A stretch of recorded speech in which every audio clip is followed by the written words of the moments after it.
Um, we're having 2 matches today. Maybe Losers 3. finals. Yeah, Well, could be yeah, that's 3. true. This is losers finals between Error and ProJN, and the winner of that is the winner of the losers bracket. They advance to grand finals to face Simple Dude, who is waiting in the winners bracket. And grand finals, of course, is where it's all decided. It can go to entirely another match if whoever wins this also beats Simple Dude. They reset the brackets. They give Simple Dude his first loss. Both players now have 1 loss in the tournament, and they play once again to determine who is the champion of the very first Zelda 2 100% all keys tournament. What he said. Couldn't have put it better myself. So we're going to get started around 2. Yep. There's still 12 minutes to go. No rush. Get a snack, a drink. Get all those snacks you're going to be preparing for the Super Bowl. Get them out ahead of time. Break out the wings, the ice-cold beverages of whatever you want to drink. Sit back and relax, because this is where the real entertainment is today. Yeah, put the sports ball game on in the backgrounds. Whatever it is. I still like the plan Fiesel and I had earlier when we were discussing this last stream. If we go into the third match, just put the Super Bowl on in the background, have it on, mute it, and have us doing commentary over the Super Bowl to see if it syncs up.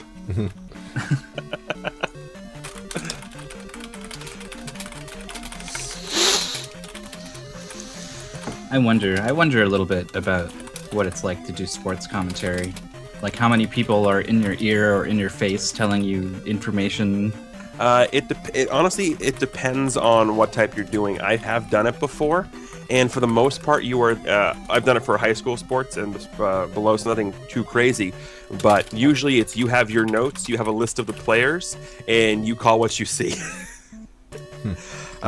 Yeah, I can tell you right now, I've done both solo commentary for a high school football game, and for a Zelda 2 tournament race. The Zelda 2 race is infinitely easier to do solo commentary for.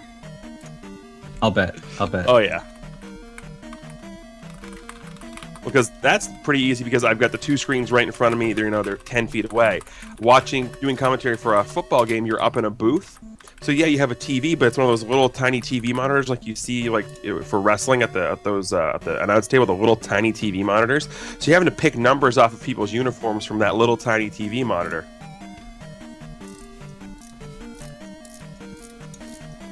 I want to hear John Madden do the fire spell rant. Yes, please. Oh my God. Boom! Fire spell! So Error 72 is 2-0 up. How many matches did they play? Error is not 2-0 up? Oh, that's his timer. I can get rid of that until we okay. start the thing. That's just his timer. He starts at 2 seconds before character control begins. Let me get rid of that. That's confusing.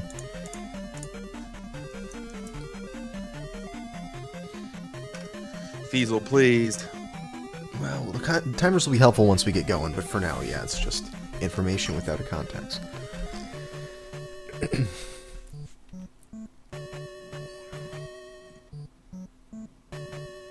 JN looks pretty relaxed.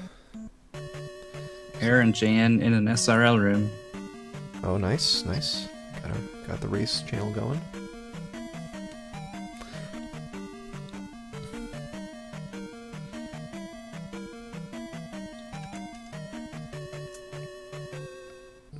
So what do you think? I mean, we saw Error practicing the eco key, right? Right. What he knows, he's got to go all out here. So, what are you expecting him to do it maybe a little differently, a little more recklessly here? He's got a pretty good PB. It is 1648 is good enough that if JN gets, an average to below average run, certainly an average run, I'd say that he'd be right in that territory. So maybe Error just wants to do what he normally does and not change anything up. Or maybe he is going to go all out and really try to get, you know, something that's on par with his PB. Pull out all the stops, skip the extra 1-ups, take all the intentional deaths. It's tough to say. I mean, I know from experience doing similar tournament-style things. I was actually a competitive swimmer in high school. I can tell you that if you go in and you've done something the same way for X amount of times, and if you change up the way you're doing it because someone you're going up against is faster than you, it's just going to mess you all up. I can tell you from experience. So if I'm error, I just do things the way I know how to do them. I keep things, you know, as simple as I can, as comfortable as I can, and just hope things work out the way they need to work out. Yep, I think there's like something to be said for, you know, sticking with what you're familiar with.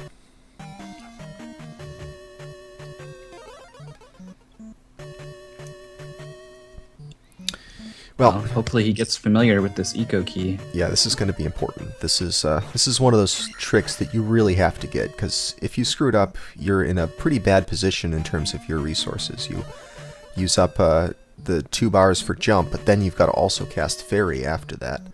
Unless you're going to walk all the way out of the room and back in again and try it again, but I don't think that's worth it.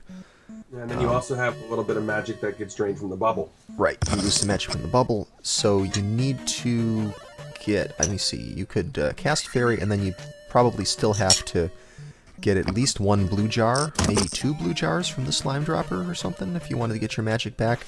Probably what Era would do instead is kill some extra enemies and try to get a magic refill. Kill one of the heads, one of the unicorn heads in the lava room, then kill the 2 red iron knuckles, and then try to snag a Mago kill in the room after that, and hopefully he can make up enough experience to take his magic level. He might also get a red jar drop from one of the red iron knuckles, so there's a couple of possibilities.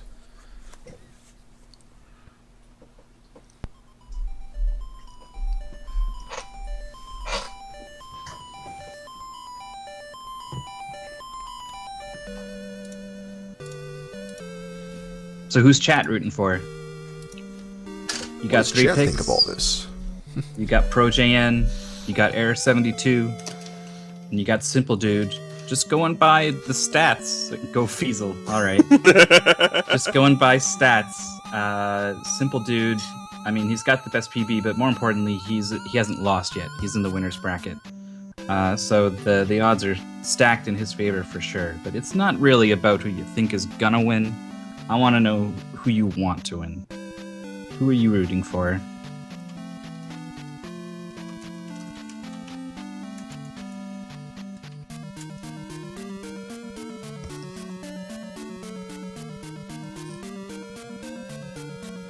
Routing for me, thanks.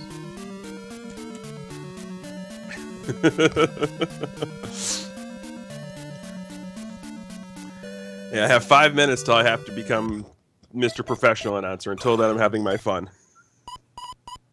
We got JN, and then everyone just having fun. No serious answers except for JN. Oh, we got to vote for Garbaggio. No serious answers except for JN.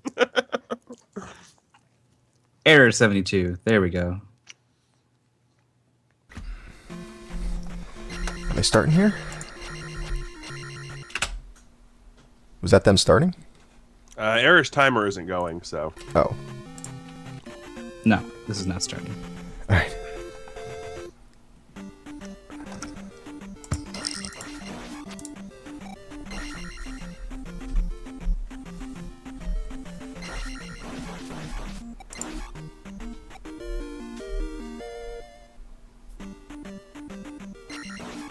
JN Rhododendron.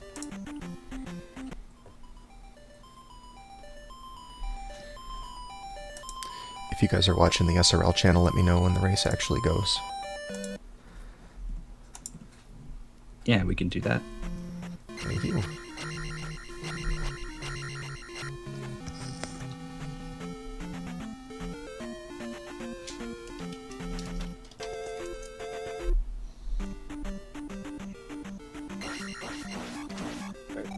So while we're waiting for them to finish up with their last minute practice here and for the race to start, I do have a question for you too. I know we've talked about what people are going to have to do as a whole in the run, but is there any point in the run, any specific things that you think may or may not have a big impact on the results of this race? Encounters. Encounter manipulation and just getting some good luck, because it's there's some stuff that you can set up, do all the manipulation you want and set up the right encounters, but then if you get a bad pattern, enemy walks the wrong way, nothing you can do. I think attack 3 coming out of Palace 1. Yep, that's true. We actually we've seen that make a difference in a couple of races, although the most recent one that we cast here, the person who had attack 3 actually won over the person who had attack 4. Isn't that so? Or do I have it backwards? You have it backwards, Oh, I because do. the last race we did that was attack 3 versus attack 4 was you and Max. Oh no, was it No. Max and E-Ray? I forget, one of them, the very recent one we just did, one of them had attack 3 and No, only lost. Error had attack 3 coming out of it is what it was. Yeah, it was Error versus... Yeah, and Error ended up E-Ray. winning. Yeah, Error versus E-Ray, and he ended up having a fantastic Death Mountain, not losing any more than the minimum amount of time, and ended up winning that race. But it is still important. Obviously, you don't want to have that disadvantage the whole time. Yeah, the P-bag manipulation is pretty big, but even that's not enough to really guarantee you're going to get attack 4 out of Palace 1, so it takes some luck in addition to that. Yeah, I definitely agree with Fiesel on the encounters, but more specifically, the encounter skips. Oh yeah, like the fence skip and the wind Friend reflect. skip, Valley of Death, and Darunia Mountain Climb. Yep.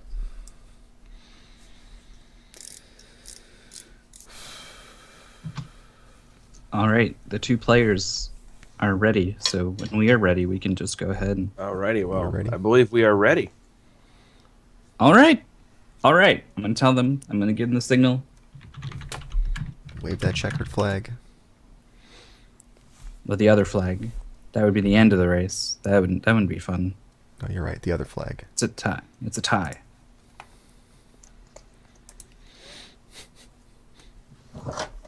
Seeing some dot readies.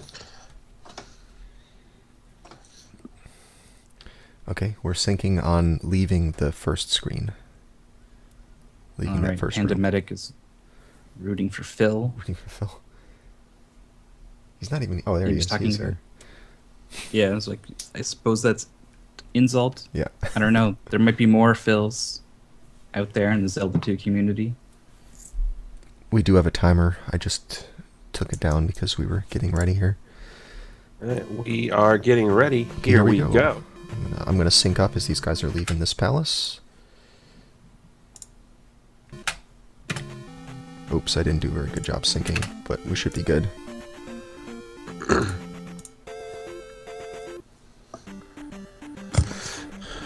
All right, so hello and welcome to the Losers Bracket Finals match here of the Zelda 2 100% All Keys Tournament. We have for you the number 1 seed in the tournament, Pro JN, taking on the number 3 seed in the tournament, Error 72. With me today on commentary, we have got Fiesel. Hello. And Mythical 9. Hello. And I am the Greenleaf Effect. Hi.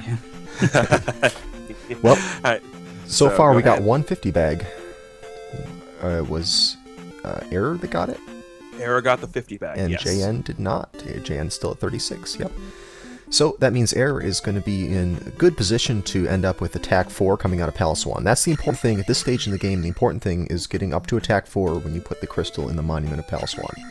So Error already has that 50 bag, and now all he needs is one of the 200 bag drops to go his way.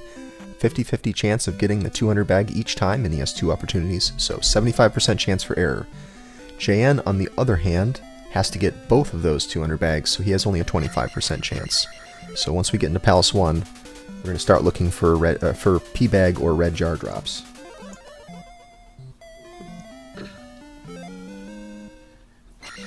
So both runners are going to be stopping by here to pick up the first of 8 spells in the game. This is going to be the shield spell.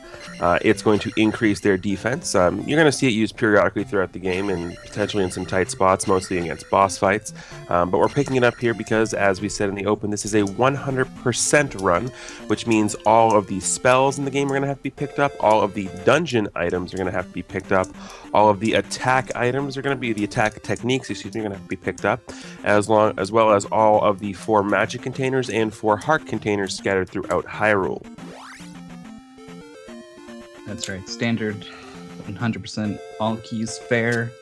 If you've been a fan of the tournament, very familiar with it at this point. If you're just stopping by to check out the finals, welcome. We'll try to keep things digestible for you. Yep. There's a lot going on in Zelda 2 sometimes. Absolutely. So the thing we're going to be seeing here next is, we mentioned it in the open right before we started, but there is things called encounter skips. And what that's going to be is there are certain overworld tiles that have fixed encounters on them when you step on them. And if you walk into them, you're going to have to get an encounter, similar to this bubble encounter you're seeing. But the way the game works is that if you get an encounter with one of those overworld enemies, the little black shadowy things you see on the overworld, if you get an encounter with them at the same time you would get the encounter that's a fixed encounter, the game has priorities where the overworld enemy encounter takes priority, and that is going to be the one we're going to see. So that's going to be a technique we're going to be using later on in the game to avoid some pretty evil encounters.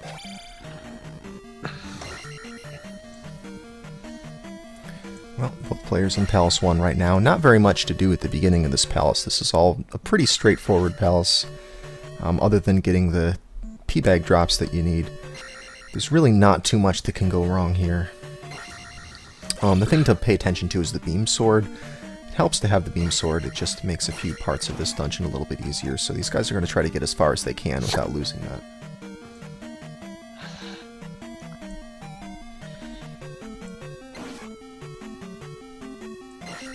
Looks like just through better fighting of a Stalfos or two, Jan seems to have made up about a half second. That's pretty interesting. There's so many little ways to gain and lose time in the combat in this game. Absolutely.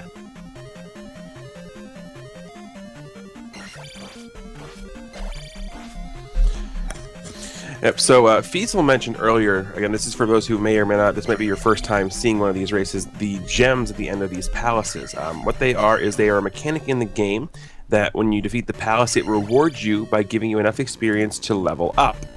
So what we're going to be trying to do here, I say we like I'm running this, the runners are going to be trying to do is manipulate their experience total to get as much experience as possible from this gem. And how they're going to do that is by trying to level up attack as fast as possible. Because the attack value, which is the sword icon you see up in the upper left-hand corner of the screen, that is what is going to be take the most to level up. So by getting that as high as they can, as quickly as they can, you're going to do that manipulation. So as you can see, they're both taking attack 2 here in Palace 1, and they're going to try and get up to 1,000 experience points to get to attack 3. Then they're going to make it so that they have over 50 experience points or more heading into the boss of Palace 1. That way they can get to 100, which is what you need from Magic 1. At that point, once they put the gem into the shrine at the end, they will get the required experience they need to get to attack 4, which is 2,000. That's right. You get basically a whopping 1,950 experience from the crystal. And, I mean, it is important to get attack level ups versus Magic in Life. It is what saves more time. But it's also just about manipulating a raw amount of experience from all of these Palace crystals that helps a speedrun keep up with where you're kind of supposed to be in a casual play, despite no optional fighting whatsoever.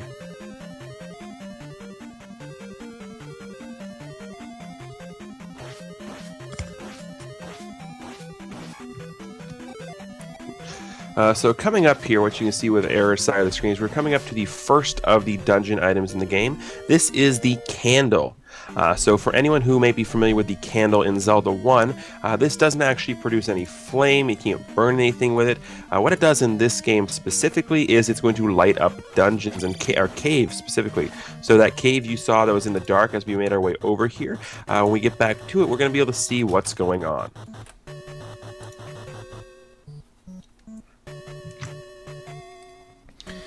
Yeah, sorry the streams are coming out of sync a little bit. For some reason, Jan's stream is lagging out a bit. We'll sync it up a little bit later, but you can look at the timers at the top to see exactly how far apart they are at the moment.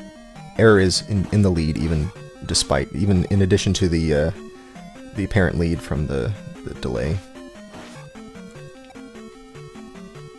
So we got Jan walking by a red jar. Full-on magic, doesn't need it. Was really hoping that would be a pea bag instead. So he's hoping for the second drop from the palace.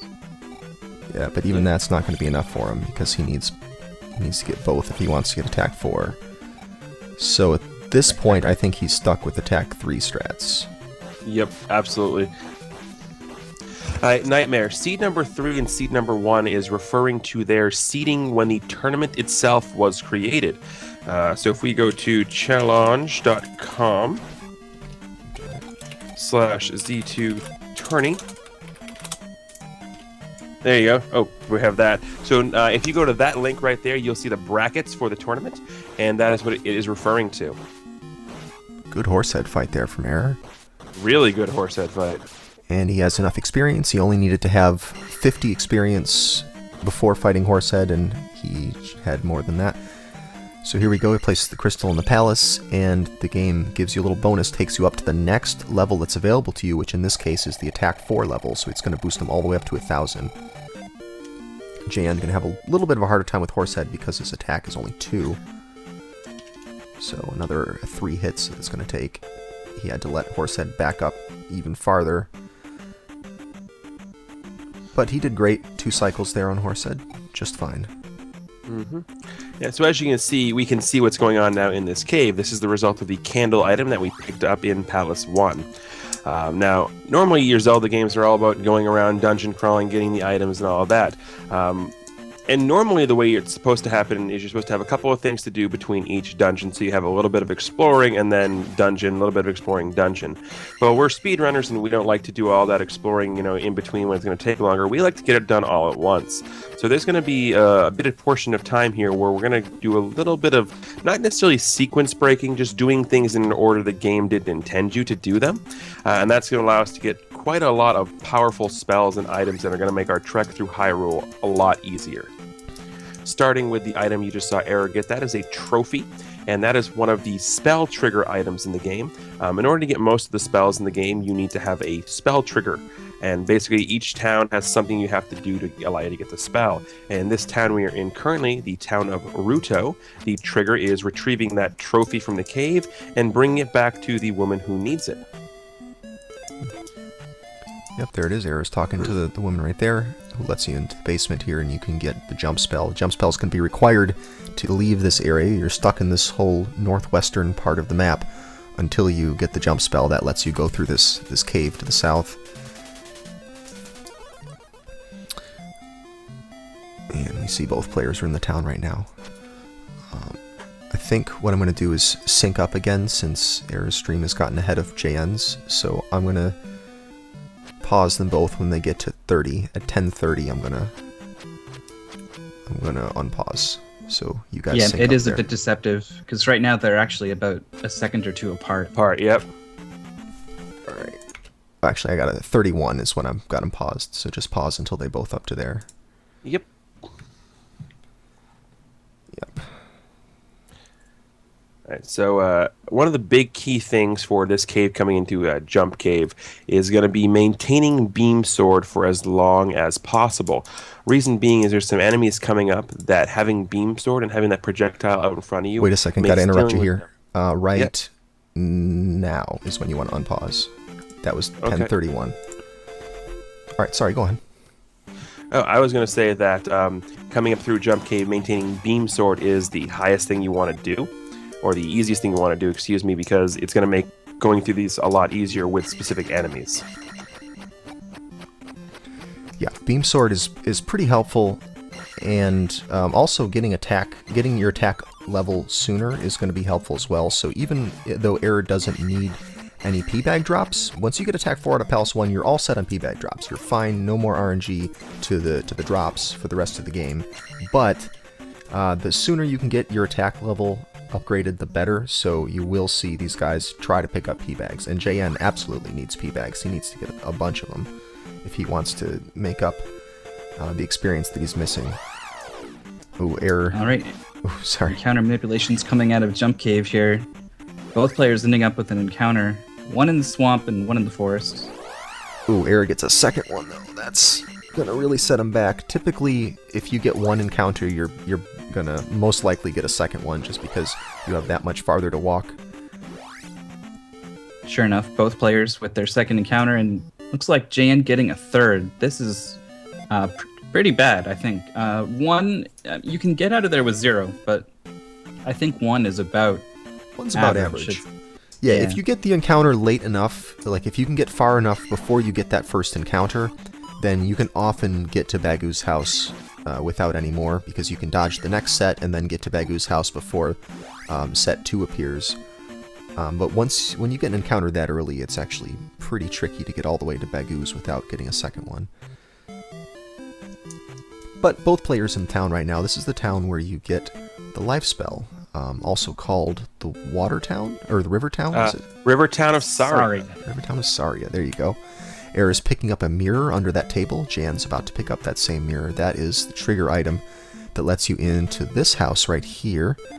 This woman lets you in, and you get the life spell. That's a very helpful spell. One of the nice things about this category, one of the things that makes it pretty safe and friendly to new players, is that you're required to get the life spell, so there's no penalty for getting that, and it's immensely helpful to have.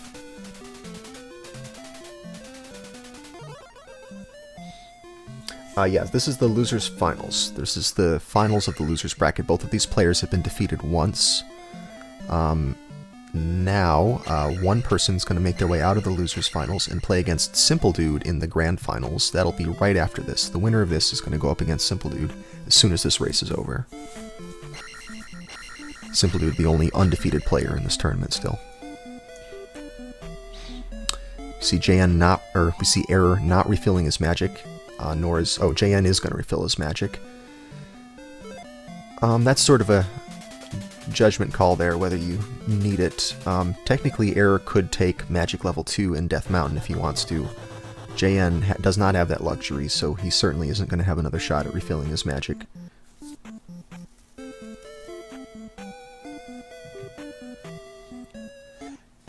If I recall, both players were sent to the losers bracket by Simple Dude? I believe so. I know JN was. I think Error was too, yeah. So let's take a look. Yeah, he's already got one up on these guys. That's not really how it works, but just it's got to be hard to go up against someone who has already beaten you once in this tournament. Well, I don't know. Error tends to run off of anger as a primary Yeah, he's fueled by salt, him. I think. I don't know. Yeah. I think that's about Yes. all. Simple so Dude the did send revenge- both of them. Yep. The revenge factor could be pretty big for him. We'll see. It'll be interesting.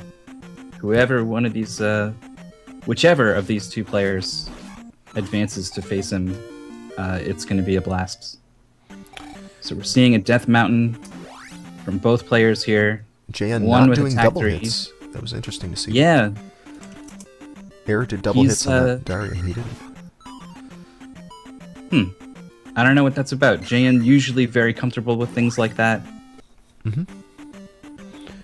Yeah, maybe he's just not used to doing this with attack 3. Just if you're doing PP attempts, you reset if you don't get attack 4 out of Palace 1. It does take more hits to kill things at attack 3 versus 4. It's one of the things that makes Death Mountain quite a bit slower at attack 3. But he's keeping pace pretty well. They came in here with Error just a little bit ahead, and they're almost evened up right now. Probably about 2 seconds apart. Absolutely. This is That's one of the things we've seen in the past 2 races is that the player coming into Death Mountain with attack 3 has kept pace with the guy with attack 4. And it's actually been really, really nice to see that even with attack 3, you can get through Death Mountain at a pretty quick pace. Yep. And back there, JN had a large 6-count drop, which turned out to be a jar. So that's not what he needs to see. He wants to see 200 bags. If he stays at Magic 1, Life 2, then JN does not necessarily need any drops.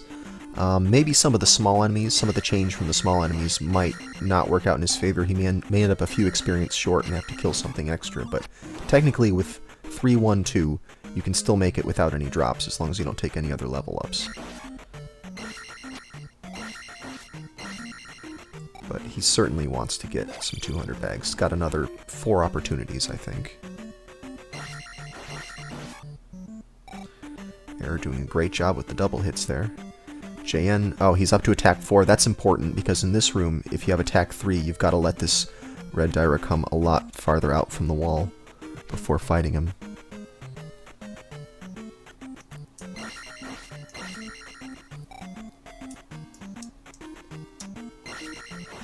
Yeah, it was a pretty late attack 4, but at least it happened before that red Dyra. That's the important part.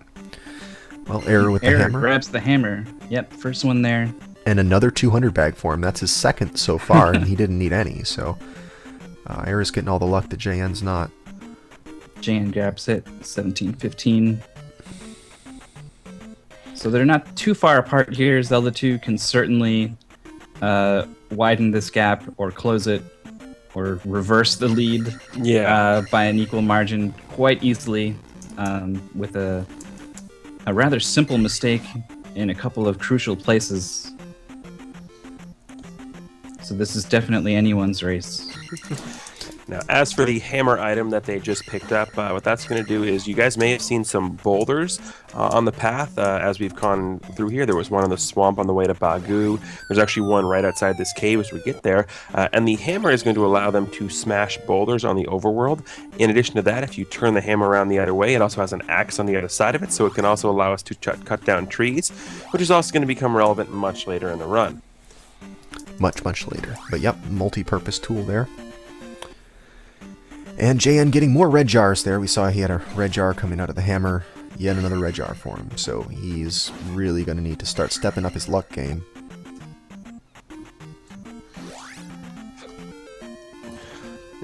So you see on the way they're walking, they've stopped into caves real quick. And what that's doing is that's resetting the overworld encounter timers. Now there are 2 timers here on this game. There is a step timer and a seconds timer. And by any time you enter any sort of encounter at all, whether it's a cave, a town, a bridge, it's going to reset those timers. So that's a trick you're going to see. I say trick loosely. It's a skill they're going to be using to reset the timers to have as few enemies on the screen as possible. You'll see that a lot coming up. Error skipping the graveyard one. Dyra. Oh, sorry. Oh, yeah. So I was just going to say he's did a good job fighting the Dyras on the bridge, as does JN. The bubbles plus the Dyra and the way they kind of oscillate back and forth, yeah, it can give you some trouble, but both players threw it very cleanly. And we saw Error took an encounter right there to the left of the boulder. JN tried to do the same, and the enemies just did not want to cooperate, so now he has to walk some extra steps over here. I don't know if he walked enough steps, though. Oh, it looks like he did. Because he got... Ooh, it's so close. That's probably the minimum number of steps he could have walked. If he wanted to be safer, he could have taken maybe another 2. But he did manage to get the... what do we call that? We have a name for it. The Boulder Dash. That's the Boulder Dash. That's right. He did manage to get the Boulder Dash to work. Alright, medicine here. You might think, why not jump into lava there and death warp back to the other side of the screen? You can do that, but most players prefer to keep their one spare life just in case they need it at the end of the game for Palace 7 or the Valley of Death leading into Palace 7. Well, you only see people take a death there if they're low on magic right now. Yeah, and that's only because it's faster to take the death warp than to talk to the magic refill lady in the town coming up, because we're going to need to cast the jump spell to get a very, very important technique coming up in the harbor town of Mido. And that manipulation you saw Error do as he walked out of the cave. Very important. Follow that path exactly and you should be okay almost every time. Right there, JN got one of the... he tried to do the same thing and he actually got a monster pattern that doesn't work on. But if you get that pattern, there's not really anything you can do to avoid the encounter. Right, and each of those encounters is about 7 seconds, so they were only about 10-15 seconds apart. So that encounter puts him back that much further. And like you said, there wasn't really much he could do about it. That's just the kind of game Zelda 2 is. Thankfully, there are techniques to help mitigate some of that randomness. You are able to sort of use the pause button to get an idea of where enemies are going to be and react to them. It's referred to as the slink, and hopefully we'll see some of it later on in some situations where you're pretty much forced to do it or just get super lucky. Right, yeah, this game, it does have luck. It's sort of like any skilled game that has luck in it. It's not really about the luck you get, it's about giving yourself the maximum opportunity, maximizing the possibilities that will benefit you. So these guys are just trying to set it up so that most of the time they can skip the encounters, but in a lot of these encounters there's really no guaranteed way to skip them entirely. So the items that we just picked up there in the harbor town of Mido are going to be the down stab, which is going to be utilized a lot throughout the rest of the run. It's going to make skipping over enemies a lot easier and killing some obnoxious enemies a lot easier. And also we picked up the fairy spell. Fairy is another one of those spells that's going to be, you're going to see it quite a lot. The big thing it's going to do is whenever you grab an item, usually Link holds it over his head for everybody to see and exclaims that he got a thing. Well, I got a thing. Exactly. Well, Fairy doesn't have the overhand arms animation, so when you grab an item with Fairy, you just run into it, grab it, and keep moving. Yeah. Fairy is more of a smash and grab kind of character. We're seeing these guys knock down the boulder to get into this hard container cave. They choose to grab it now, mostly to set up encounters on the way to Palace 2. There's a swamp section that is quite treacherous, and there aren't really many sort of foolproof ways of getting through without any encounters. Like Fiesel said, there are ways to maximize your chances and give yourself the best odds. Another jar for JN. He's making the most of it, though. But yeah, he's really having terrible luck. Yeah, he cast the fairy spell there because you can get a slight time savings, although he would really have rather seen a 200 bag drop. Alright, so here goes Error coming out of that cave. Not going into that other cave. That is an option if you want to reset the monsters, but he's happy with the way things went so far. Ooh, a rogue fairy there, but I think he's going to be okay. He does make it into Palace 2. Wow. The Swamp Palace. Yeah, that was a really good swamp walk. He did a great job there. JN trying the same manipulation. Let's see if he also gets good results, and he does. Doesn't wait on the path either. Nope. If you do the very beginning of that manipulation right, you can get past the path tiles in the middle of that swamp without spawning the next encounter, and then you've got a pretty good shot of getting all the way to Palace 2, and both of these players did that perfectly. Yep. That was one of the better swamp walks I've seen in this tournament. Yeah, typically between two people we see at least one person taking 1, 2, maybe 3, sometimes 3 encounters. It's pretty rare to see both people get an encounter-free approach to Palace 2. I didn't actually know it could go that smoothly. Particularly the no encounters off those 2 path tiles. I was just waiting for something to pop up and nothing, and I was like, huh. Yep, it's about setting up your... I think it's the steps, the number of steps, step-based encounters, so that it triggers while you're on a path and the enemies don't spawn, and then it skips that encounter set.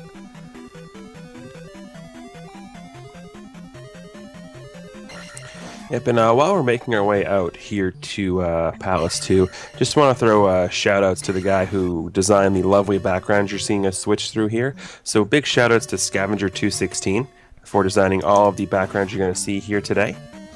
That's right, he did a great job with them. I think it really adds a lot of character to the streams. I'm glad he took the time to make these.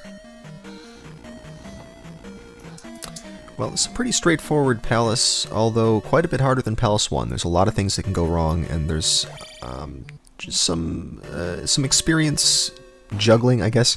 There's a lot of different ways that you can choose to kill or skip enemies here, depending on what your levels are coming in.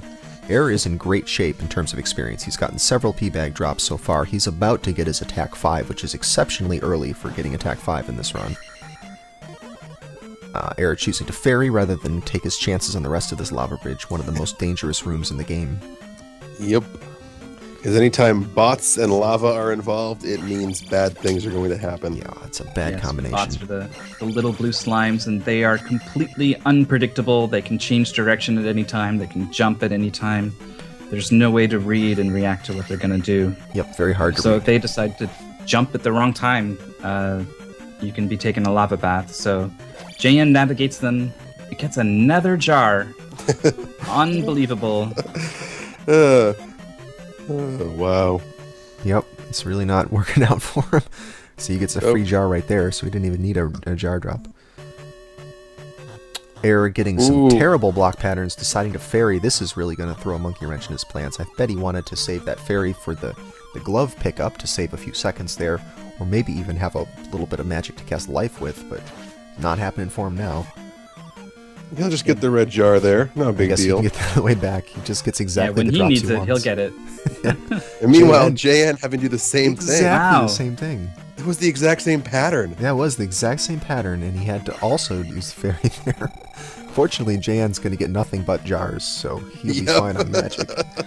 Right. We talked about that that block wall before, and we've said, like, that thing can be really unfair. If it wants to, it can just drop 3-4 blocks in front of you, and you can't do anything about it but ferry over. And there it is happening for both players in losers finals. Wow, how about that? There we go. Air's able to kill that Moa because he has attack 5. That makes this room go a bit faster. You don't have to stop for the flames that it drops.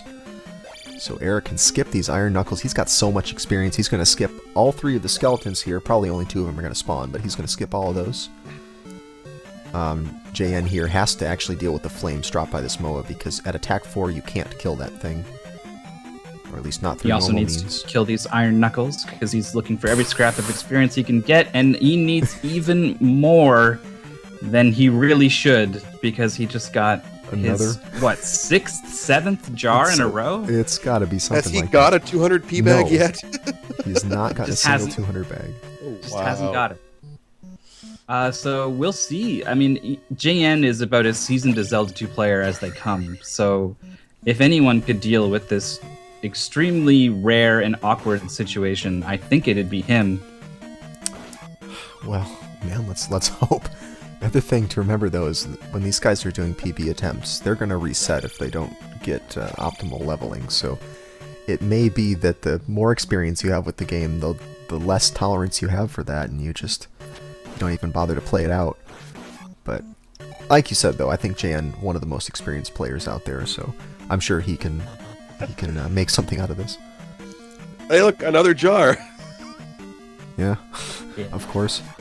Higher than average chance for blue jars. True, it's a 7/8 chance there.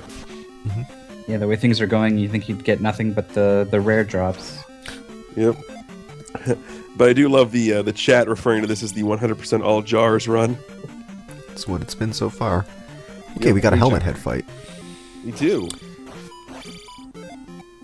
Having to cast life, took a little bit of damage there. That's fine though, no problem with that fight. You saw him do a down stab on Helmet Head as he was passing over him. That's normally not something you can do when he's before you've got to his final head. Normally when you try to down stab off it, it kind of boosts you back in a way, but if you do it while the next head is sprouting, like if you kill one head and then down stab off the thing as the next one's growing, you can down stab just like a normal enemy. And you see JN also making good use of that technique. Ooh, Yep. Good helmet head fights for both. Grabbing attack 5. Just Yeah. enough experience. just in time. Yep. So he's going to be okay. It is. I mean, he's already lost time because of these of his luck. Basically, the longer you go without attack 5 or attack 4 rather in that palace, not to mention Death Mount and everything beforehand, you are losing a little bit of time here and there in certain spots. a really good player is able to mitigate a lot of that and keep it to a minimum, which he's done a really good job of doing. But you do lose some time, and so that's it's not going to decide a race. Probably it's a factor, of course. What can absolutely decide a race is if you do not get attack 6 coming out of Palace 2. That means your Palace bonus is not going to be where it needs to be. It's going to throw off your experience route for the entire game, pretty much. And you're going to have to end the game with something other than your desired levels of probably 886 for both these players. And that can be a really tricky situation to deal with. So dodging that bullet, getting out of that palace with attack 6, JN has avoided that entire situation and given himself a really good chance to get back in this race. And meanwhile, Eric has made his way to Palace 3, the Ocean Palace. Or, excuse me, Island Palace. Wow, I get my names wrong. Yep. Ocean Palace is 5, I guess. 5. Yep, Ocean Palace is 5. And JN doing a little manipulation there to get in without an encounter. It looked like as he walked into that palace that he actually ran into one of the enemies, but once Link has begun to move onto a safe tile, so that would be a town, a palace, a cave, a bridge, or some water, once you've even started to move onto that tile, the game considers you already onto the next tile, and enemies will just pass right through you. So that's why it looked like he walked right through an enemy in the overworld, because he did. Nice team. There's JN getting another jar. Another jar, of course. See, Palace 3's got a bit more experience available, so now is his chance to make up for some of the experience he was missing. But he's already at 623. That's pretty good. 633 is about what I think both these players are going to be aiming for. Yep, more than likely. I mean, it's definitely possible to defeat the game at things other than 886. 877 is a popular one. I've seen 788 in this tournament, so there's all kinds of ways to do it. 886 just makes things a lot easier due to attack value being as high as it can, and your magic value being as high as it can, so you can cast as many spells as you need to in the final fights. Yeah, the highest priority is getting your attack level up to 8. You want to do that as soon as possible because boss fights will go a lot quicker. And just about everything else will go a lot quicker at attack 8. And then next priority is getting your magic up to 8, and that lets you cast the full complement of spells of Thunderbird, Jump, Shield, Reflect, and Thunder. You can only do all that if you have attack 8, otherwise you've got to compromise a little bit. Era going all out in that lava room with the bots there. A lot of players like to kind of wait and see what they're going to do and react, but Era just kind of jumping out there and counting on them not completely ruining his day and knocking them into the lava. Also did not have Beam Sword available to him the way JN has, so let's see if JN is going to use the Beam Sword to kind of shoo these bots away from the edges. No, he's just going to go. Yep, he's just going to go. Well, he tried to do a low beam. You can jump, and then just as you're about to land, you can do a Beam Sword slash right before you hit the ground. And you've got, I think, a 2-frame window to do it, and it'll cause a really low beam that's at bot level that'll actually kill or stun a bot. But it's a pretty tight window to hit. He tried to get it and didn't quite. Era going for that red jar. That was a 50-50 shot. He didn't know if that was going to be a red jar or an iron knuckle. And we actually saw a player die to that recently.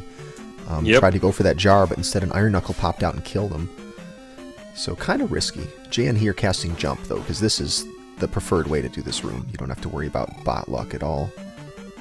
Mm-hmm.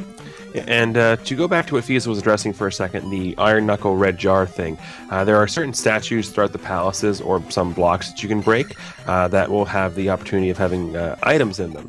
In palaces 1, 2, and 5, anytime it could have a red jar, it will. And in palaces 3, 4, 6, and 7, those will have the possibility of 50% of the time containing a red jar and 50% of the time containing an enemy.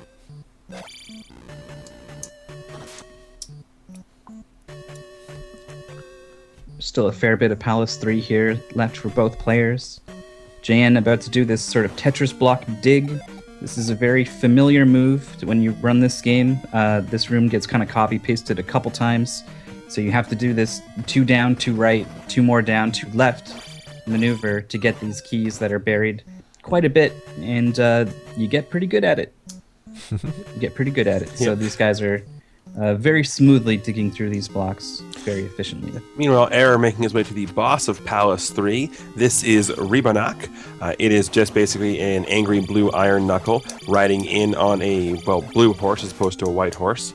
Its Japanese name means rebel knuckle, and best we can surmise, the reason is because in Japan, motorcycle riders are referred to as rebels, so a mechanical horse is the closest thing you're going to get to a motorcycle in Zelda.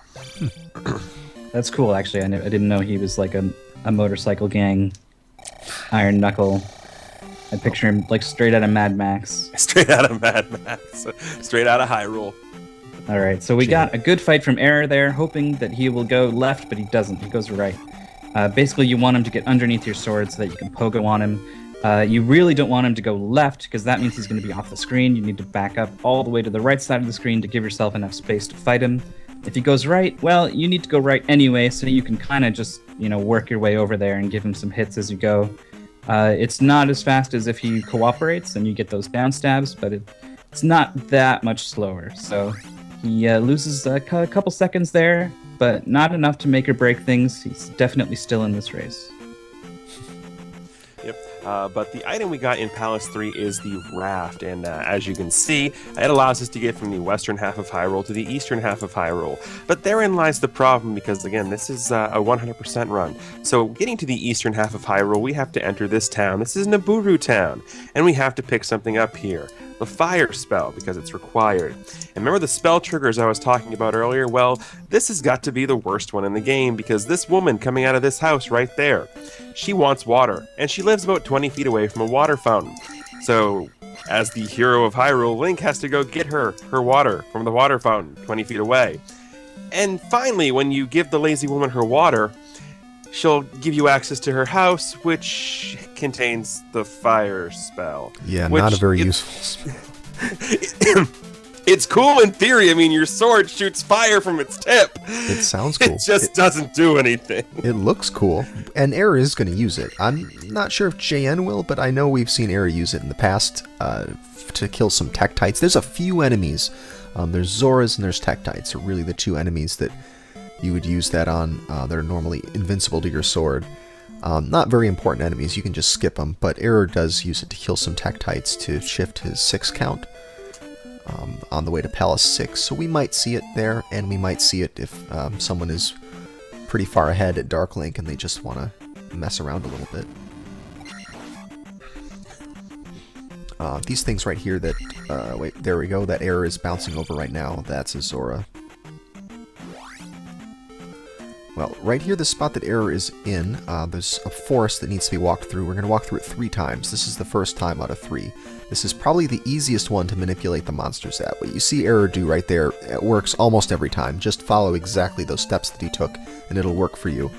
But the next 2 times these guys pass through here, it's going to be a little bit more tricky, and we could see, I don't know, anywhere from 0 to 6 encounters total, I would say, for the next 2 traversals. So you can really see the race start to change hands here if Error gets a lot of encounters and JN doesn't.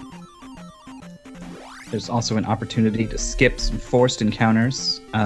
Slightly tricky to do in a lot of situations, especially because coming out, there's 2 in a row basically, so coming out of the second one, you don't really get a good chance to set up what the monsters are going to be and where they're going to go for the second one. So here's Error. He's coming across the forest for the second time here. He's getting a fairy.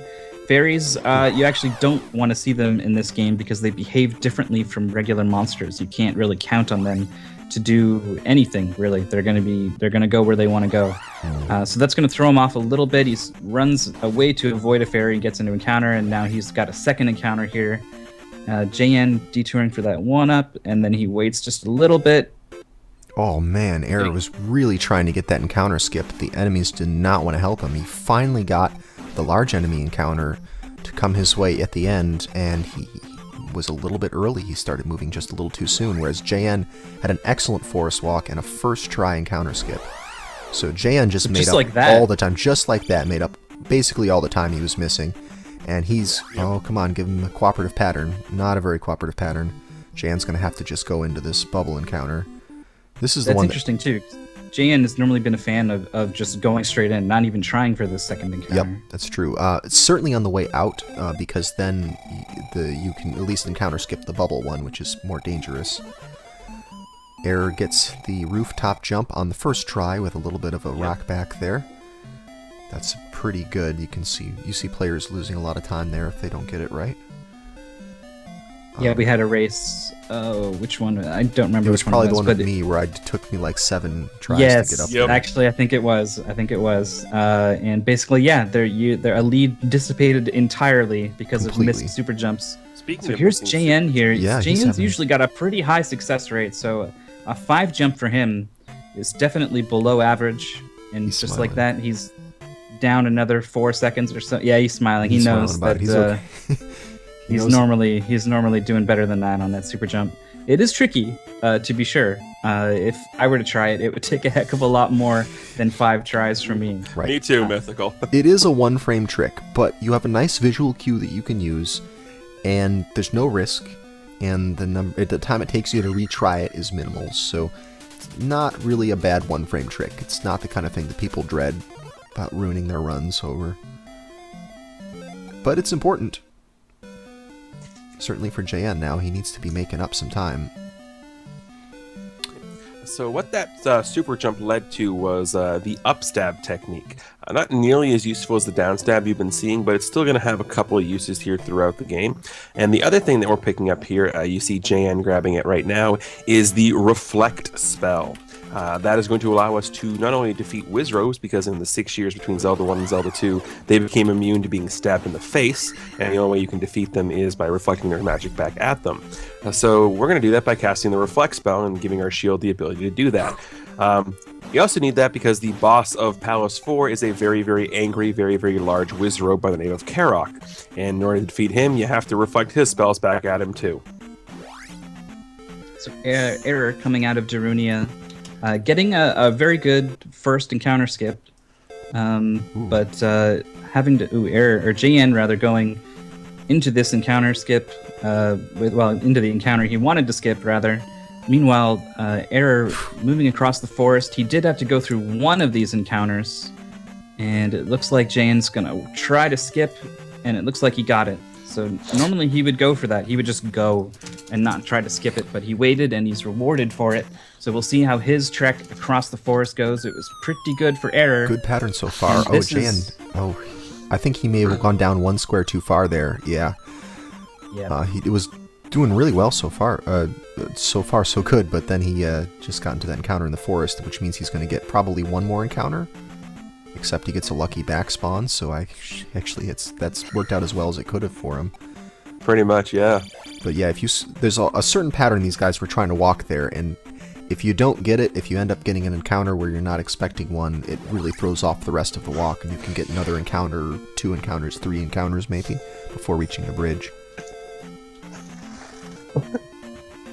So it could have been a lot worse. So making your way through Maze Island, as you can see, we're taking the long, winding outer path. And while technically it's longer in real time, by the way, welcome to Palace 4, the Maze Palace, it is a lot more walking, but because it only has 1 forced encounter tile, it's actually faster on a real-time section, even though it's technically longer. Right, there's hidden encounters all over on that maze. So, Palace 4 here, this is going to be the first palace where magic conservation is going to be huge.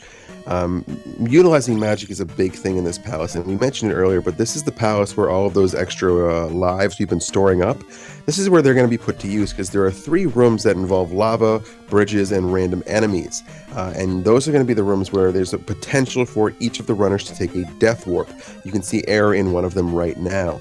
At the end of this room, there is a chance for a red jar drop, and if he gets it, he may not take the death warp. But if he's looking to save as much time as possible, then it's just going to be death warp, death warp, death warp. Yeah, 3 places where you can death warp. He does get the jar, chooses not to take the death, so he's going to lose a bit of time walking back here instead of dying to transport back. But it is going to give him an extra life to work with, so that's going to be really good. He'll still have an extra spare life even after taking another accidental death. So now he's got 2 spare lives. I'm going to guess that he'll take the next 2 intentional deaths, though. More It'll be than interesting. likely. Yeah, what JN does here, though, very much in question. Because he is behind, so he wants to get every possible speed advantage he can. He is taking the death. He's going to gamble because he needs to save every second that he can here. Because if Error doesn't make any mistakes, Jan's going to have to catch up to him just the old-fashioned way, just doing all the rooms faster. And right now he's maybe about 30 seconds behind, so that's a lot of ground to make up. Mm-hmm. But it does mean that JN is not going to have another life to work with.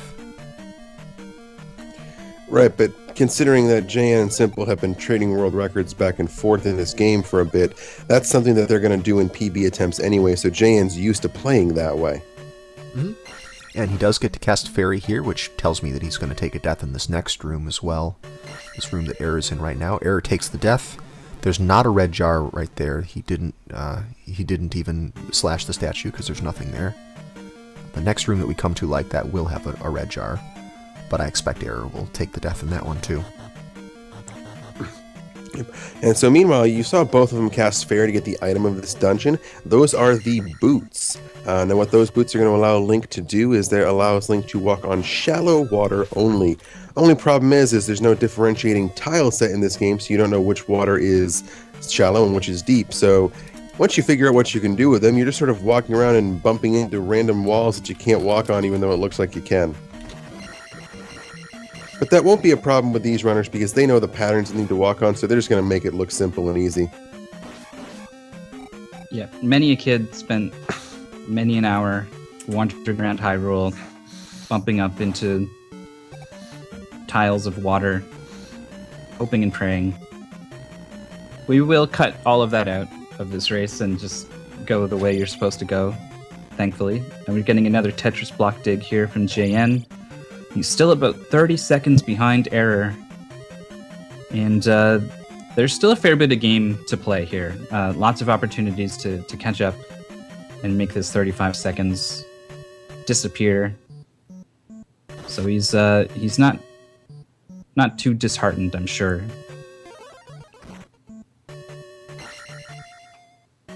Error using a nice little trick there to jump and attack that block from the side. I think the intention is that you have to have upstab to break that block and get that key.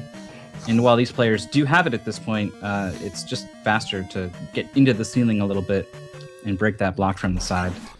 Yep, upstab is normally skippable because of that. Well, because of the fact that you can do that jump trick to get the key, and you can even just fairy through the door in other categories. People normally skip upstab. You only get it in a 100% run. Jan doing the same thing right there.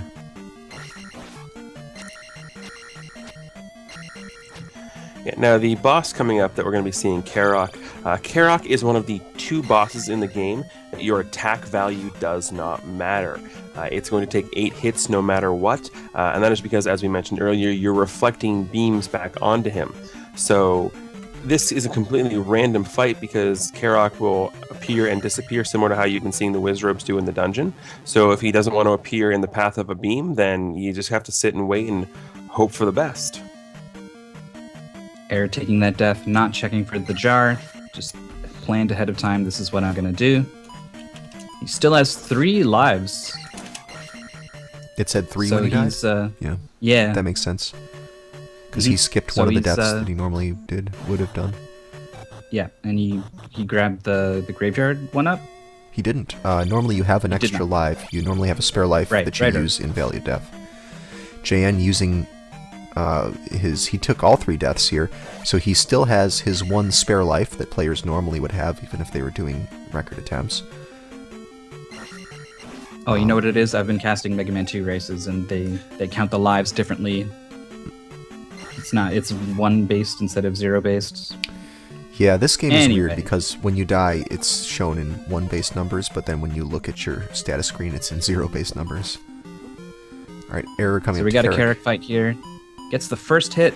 That one's free if you can do it. The rest completely random. So he's actually going to cast Shield here because Karok can teleport right into you and just kind of bump you when he raises his arms up. Yeah, but Took a lot of damage from that fight. yeah, it's possible to just die there and have no say in it, though. You have to get very, very unlucky. And Error does not get that unlucky. An okay Karok fight with like some good luck. Jan could make up some time here, so let's see how Karok goes for him. Yeah, the thing to look at is how many shots go off the left side of the screen, because every one that does is a wasted shot. There's been 5 so far on JN, 6, 7. Oh yeah, much worse fight than Error had, 8. Error had 4 of them go off screen. JN had 8. So a lot more missed shots for JN. And welcome to Palace 5, everybody, the Ocean Palace. Located in the ocean. Yes. That's how you can tell it apart from the Island Palace, which is located on the island. Right, this is located on a smaller island. So straight away in Palace 5 here, Error's got to set up something called the Eco Key.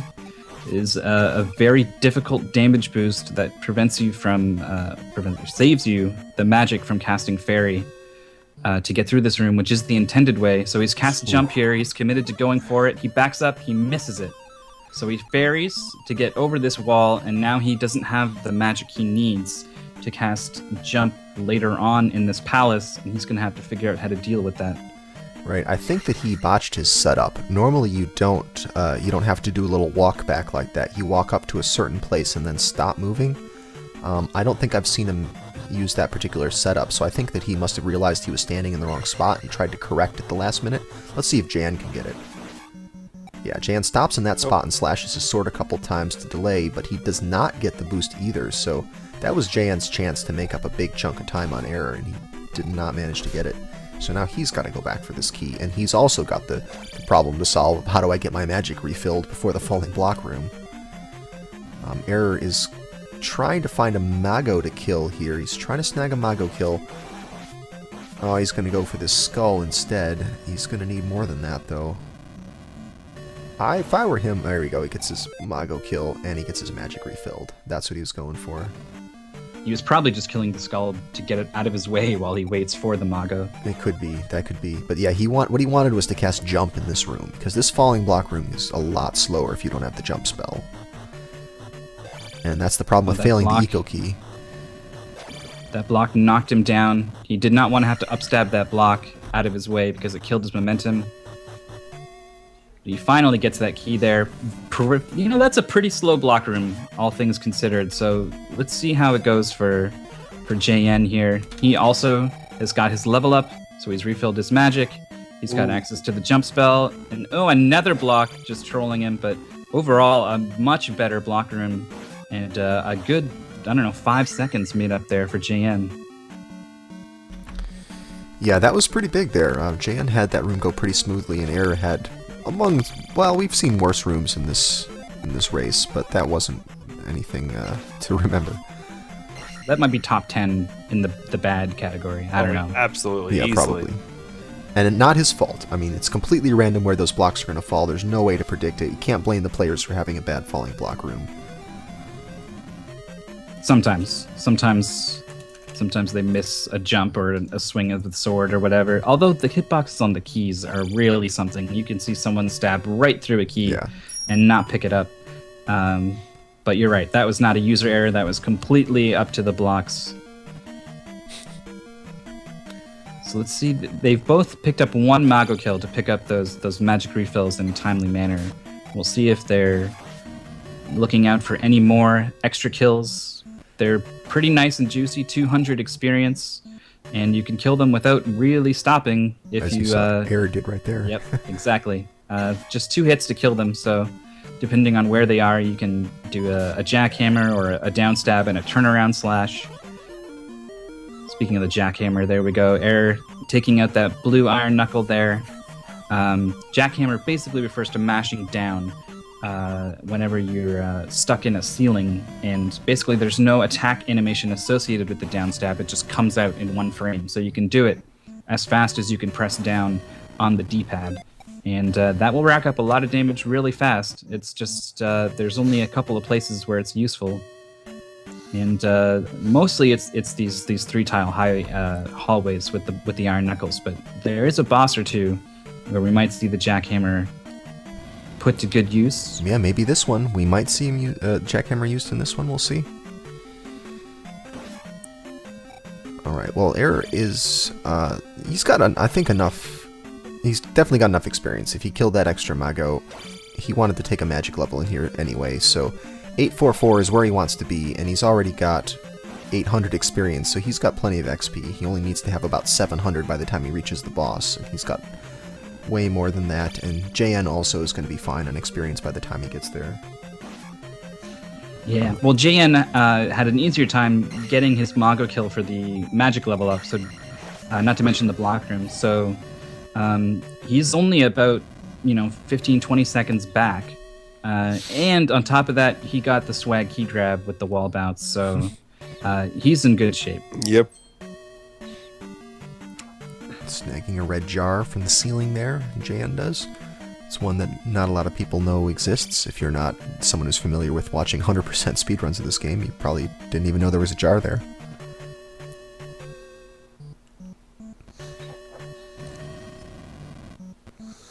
Well, not much to do at this point. We're just walking all the way back to the left side of this dungeon so that we can get to the boss. There's one more key to be grabbed before entering the boss room.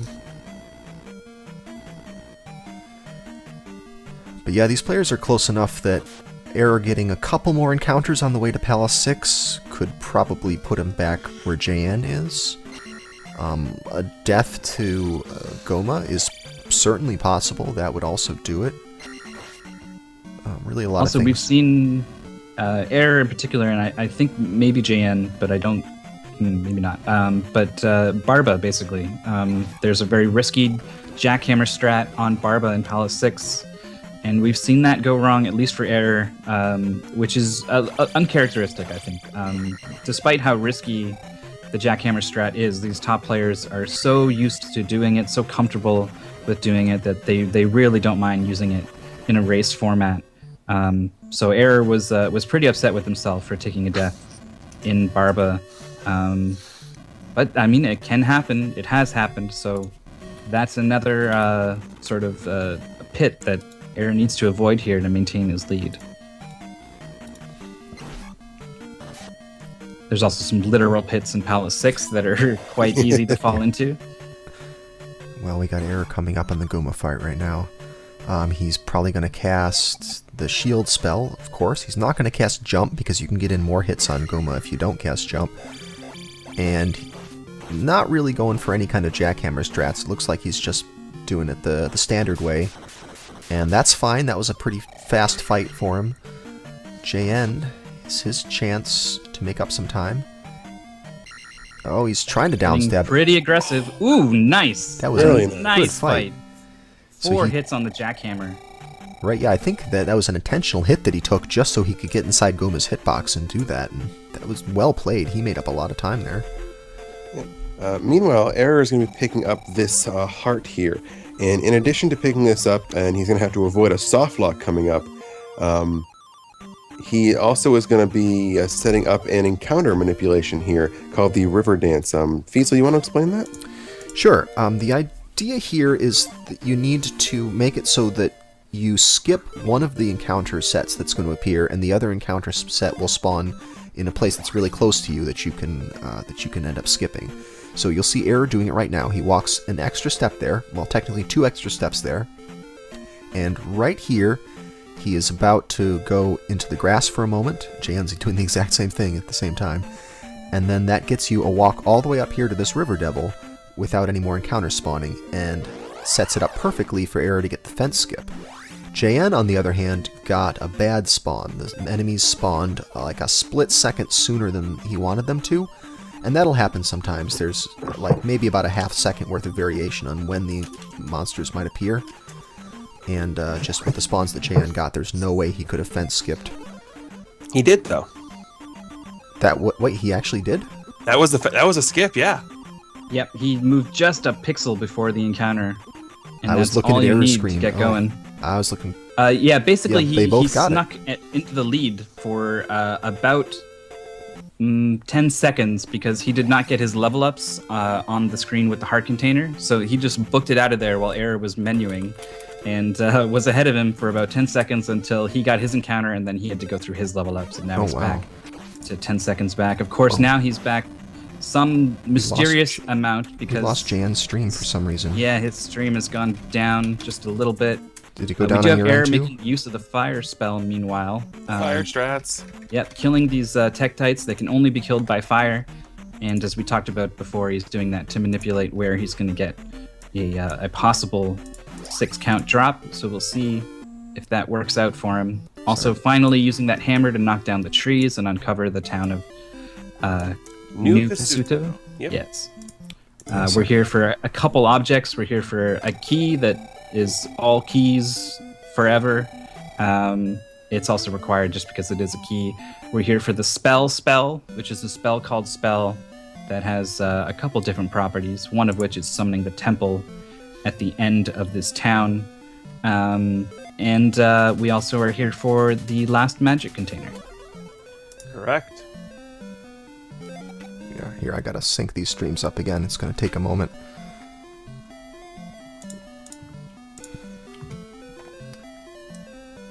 Sorry about that, guys. I don't know why his stream went down. That's weird.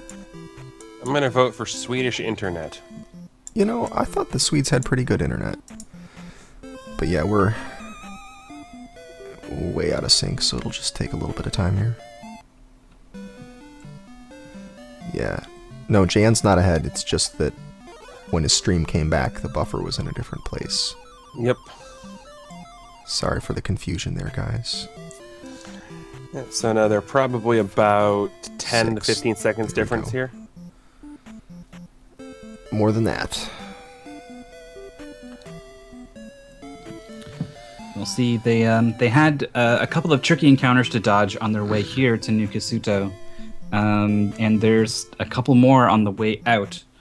Only really the slink maneuver can bail you out because you're forced to take encounters in forests where enemies spawn very close to you. So if they do not give you a back spawn, you need to figure out some way to slip between these enemies, and that's where pause buffering and the slink maneuver comes into play. So we'll see how both players do there. Yeah, it is. No, you're right. He was 10 seconds. It was 10 seconds difference.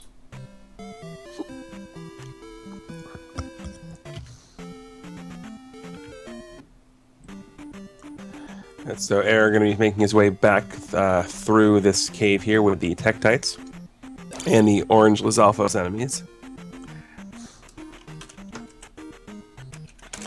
He's going to be making his way to the desert area south of this cave. He's going to be picking up the 8th and final heart container first, and then we'll be making our way to Palace 6. But as they were saying earlier, the slink maneuver and the counters here are going to be huge. Oh, he gets a back spawn, Error does, so that's good for him. And he slinks by the second set. But he doesn't manage to get away from those monsters in the desert. So he did have one encounter. But that's excellent. That's fine. You take one encounter in a spot very close to the heart container. That's fine. Right, 2 is very common, and 3 is even possible. So he will definitely take 1. Meanwhile, JN also slinking by. Let's see if these monsters will peel off. Let him get to the heart container. They do. So even better there for JN, making up about 4 seconds, 7 seconds? 7 seconds per 7 encounter. seconds, yeah. Yeah. Speaking of which, as they've both blown the flute here, welcome to Palace 6, the Hidden Palace. They call it that because it's hidden.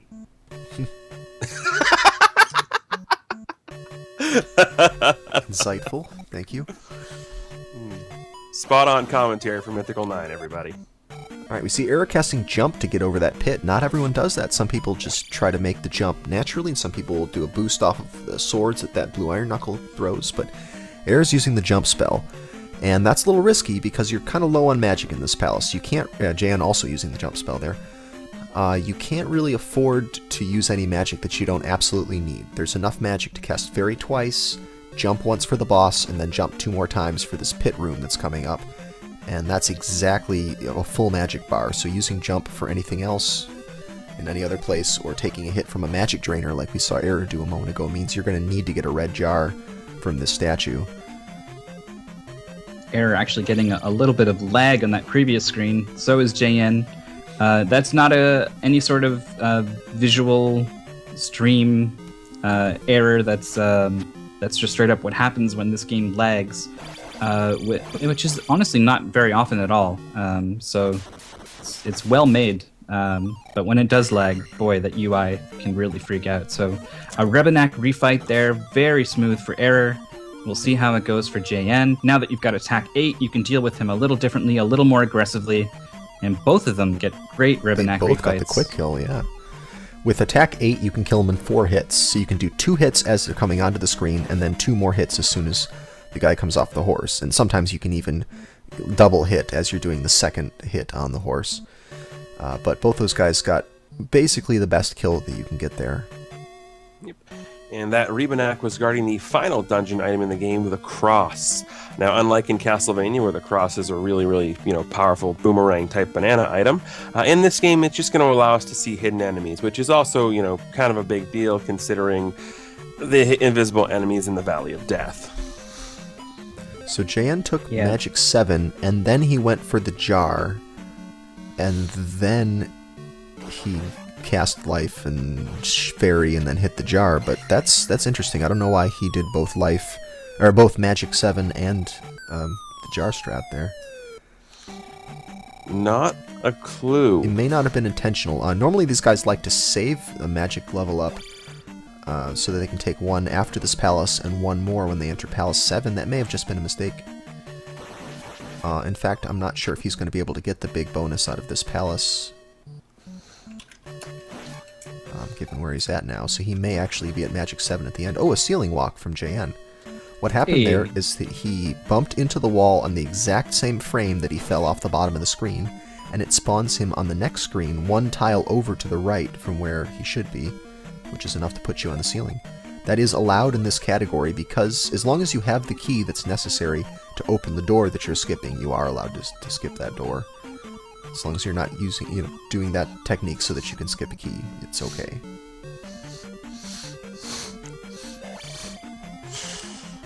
Well, not much left in this dungeon. We got one more Rebanak fight, and then Barba.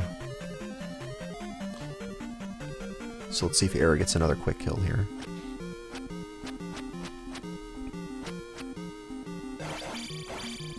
Perfect quick kill.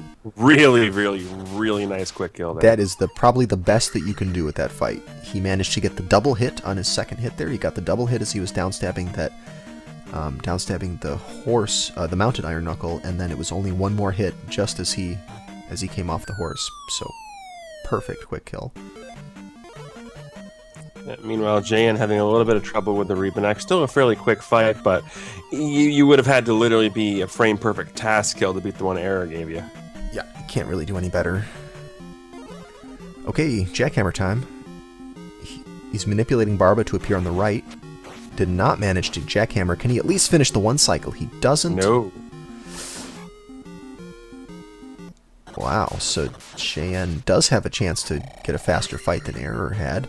Right now, we're going to see JN scrolling the screen without stopping. As long as you enter this room and don't stop until the moment Barba's spawns, you know exactly where he's going to appear.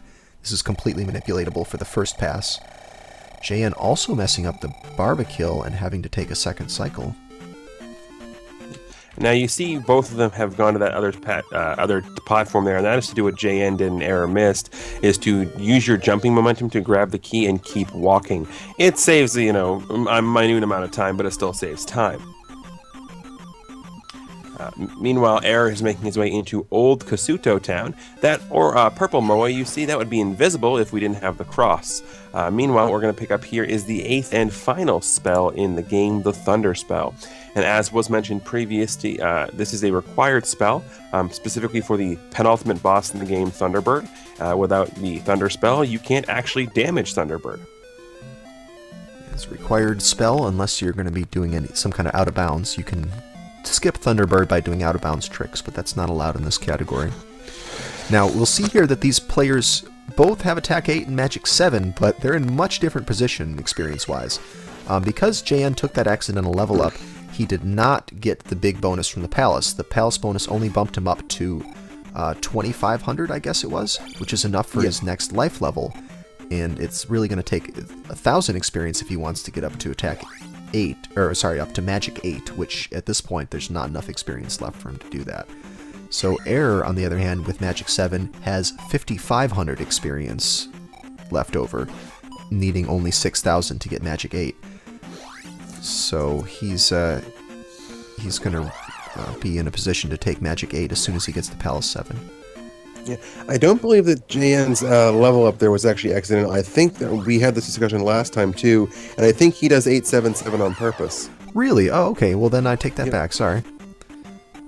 It just seemed the way he was going after that red jar, almost unnecessarily. It just seemed like it wasn't the way he had planned it. But all right, JN doing a slink to get by those enemies there, and that lets him get all the way up to this first Valley of Death encounter skip with one less encounter than most people take there. So a nice move for JN, saved him a little bit of time. I don't think Error did that. And now if JN can Error get all... had to. Yeah, No, go ahead. I was just going to say that JN right now has got a chance to catch up to Error as long as he gets first try skips on all these encounters. Right, yeah, Error actually got a back spawn as he was setting up for one of the encounter skips and had to try to make it work, and he did. So Error is getting, he's progressing through these encounter skips, and I mean, both players are going to be doing this because the alternative is to actually go through these Death Valley encounters, and they are horrible, basically. They're so long and so risky that it's always worth it to go for one of these encounter skips until you get it. And it's sort of part of a necessary thing that both players are dealing with here. And it's a chance to gain and lose time here. JN squeezing through the Scorpion there. Very tricky to get that jackhammer. The Scorpion is much taller than it appears to be. And now they're, 20, 25 seconds apart with only Great Palace left. Yeah, Speaking JN of which, having a we're little here. bit of trouble getting that last encounter skip, but he managed to get it the second time. So that was the last obstacle before entering the Great Palace. I believe the Greenleaf Effect was about to say, welcome to Palace 7, the Great Palace. Yep. Alright, so you'll notice that Error right now has 5914 on his experience. So he is, 86 away from a level up. And that is going to get him a magic refill. He'll bring him up to magic 8 and refill his magic. So he wants to get as far into this palace as he can before having to take that magic refill. If he can get all the way up to Thunderbird before doing that, or at least maybe the room before Thunderbird, then he'll be happy. We'll see what these- JN having a stare off with the spicy chicken. Yeah, we'll see what some of these enemies have to say about that. The spicy chickens and the bird knights are both capable of taking away your life in a way that you don't want them to, despite your best efforts. So we'll see how Palace 7 goes for both of these players. It's definitely not over yet.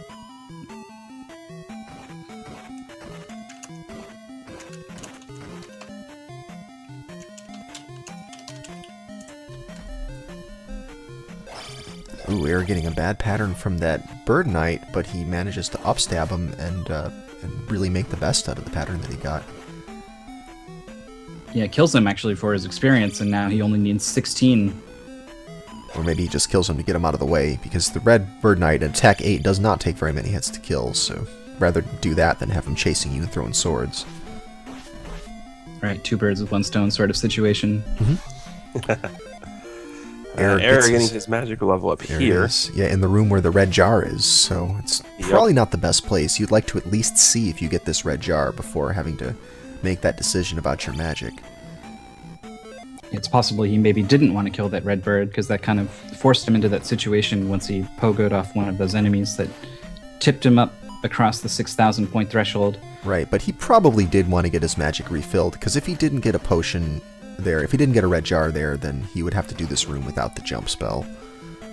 That was a really nice Mikula room, too. Yes, he did a great job in that room. It's a tricky one. JN, is he going to go for the red jar? JN thought about it Nope. and then decided he's just going to move on. He had enough to cast jump and shield.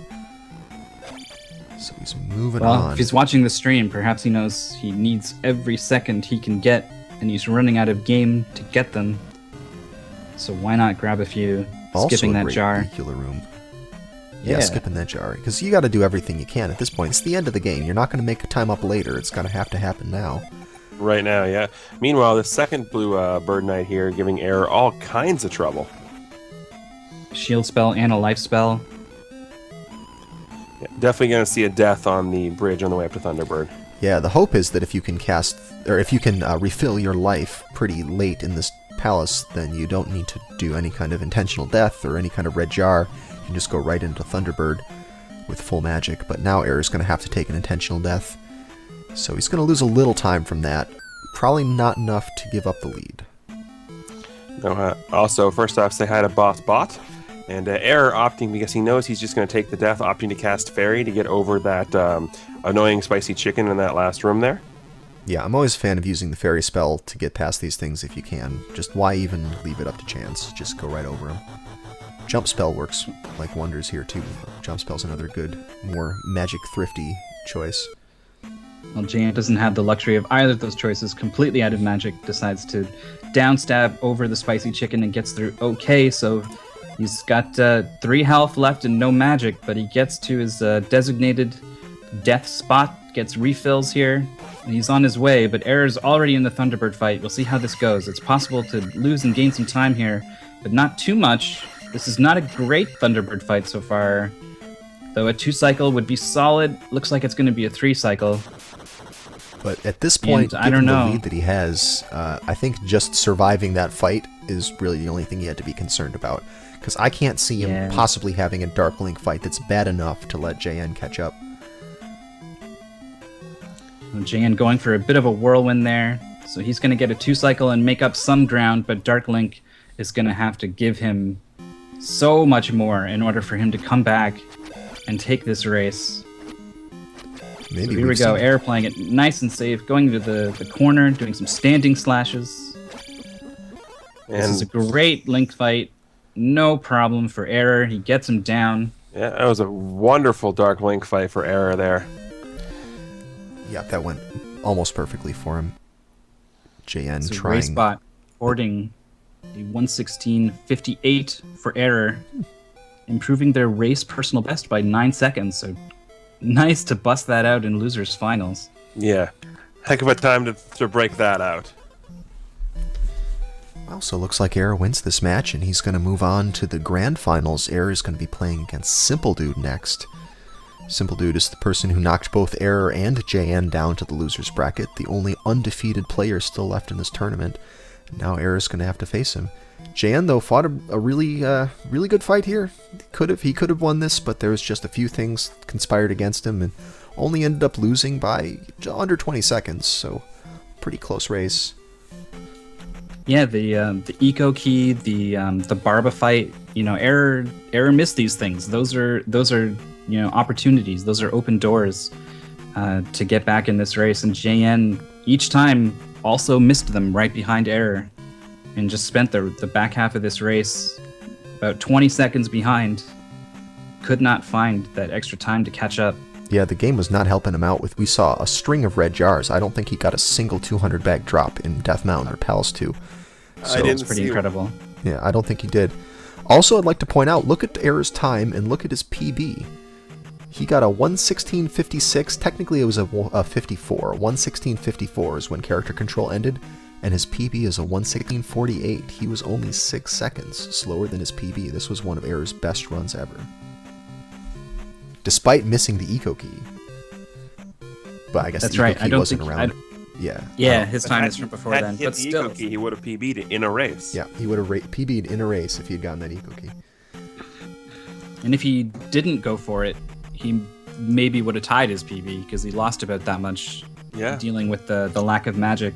So overall, an absolutely incredible race here from Error. Has earned himself a spot in Grand Finals versus Simple Dude. And that is coming up next. I think we're going to... 5-10 minutes or so. Yeah, we're going to take a break for about 10 minutes. You can listen to some Zelda music and grab another snack. You know, maybe there's something on TV that maybe, I don't know. I don't think there's anything on today. No? All right. that I know Then of. just sit tight. Yeah, actually what it is Error's, before he can play Simple Dude, he has to go on to face the Denver Broncos. Oh, I got Error in that one easily. Burn. All right. Peyton Manning can't throw anymore. Oh man, okay. Hey, we're gonna start a fire in this chat. We'll be back in about 10 minutes with the grand finals. This is it. Zelda 2 tournament culminates in the grand finals in 10 minutes. So stick around.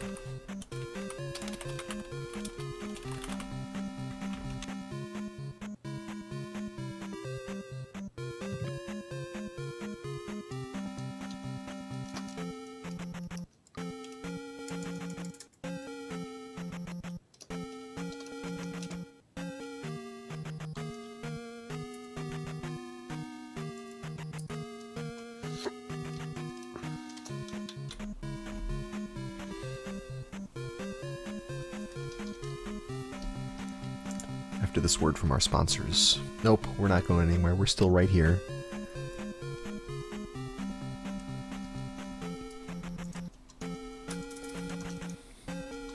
We could totally play some ads, though.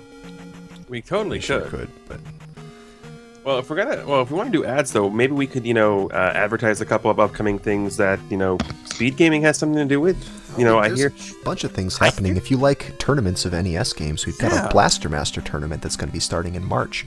March 21st it begins. Blaster Master, we're going to be recasting all of the races right here, so you can see them. We've got, I think 23 people or something signed up so far, so pretty good turnout.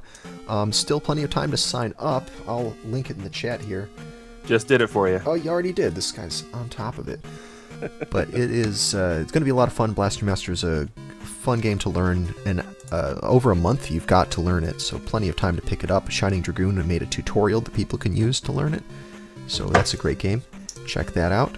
Another cool thing that's going to be coming up also in March is the SNES Superstars Marathon. It's a marathon of Super Nintendo games lasting over a week. And it's going to be lots of Super Nintendo games being run by some of their best runners. And the thing for that is SNESSuperstars.org. The schedule is finished, and I was going to post it, except we started this tournament race. So as soon as this tournament race is over, I'm going to update the website so you can see the schedule. But you can at least see the game list, and everything that's on the game list is in the marathon. So those are the games that are in there. Yep. So yeah, March is going to be a really, really good month when it comes to speed gaming. Not just the channel, but Right. the, No, the concept of practice speed of- gaming in general. Yes. But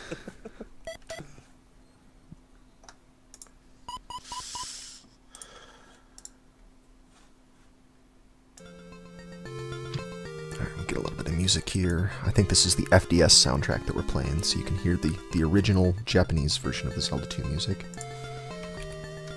Let's see if Simple Stream is up yet. It is. Okay, cool. beautiful. Oh, I guess we can recapture Errors now if we want, since he's about 40 seconds behind or something. Yeah, but on he'll, ours. chances are he'll probably bump back again some more anyway, so let's just leave it where it is. All right. Then those of you who've got eyes on SRL, shh. Let me know when the race is actually starting. Or at least when they're ready Actually, up. I don't see it just yet. I see the finished race. Okay. Mouse wheel scrolling up. Yeah, I don't think it's up yet. I love Error's name for his file he's probably going to be using for this one. His first one is still salty. His middle one is kind of salty. Yeah, 8 seconds off PB in a race versus the number 1 seed. Nah, yeah, I guess it's okay. I'm still a little salty though. Yep. That's Error. Yeah. So are we going to sync up leaving the palace again? Yeah, let's do that, leaving that first screen. Mm-hmm.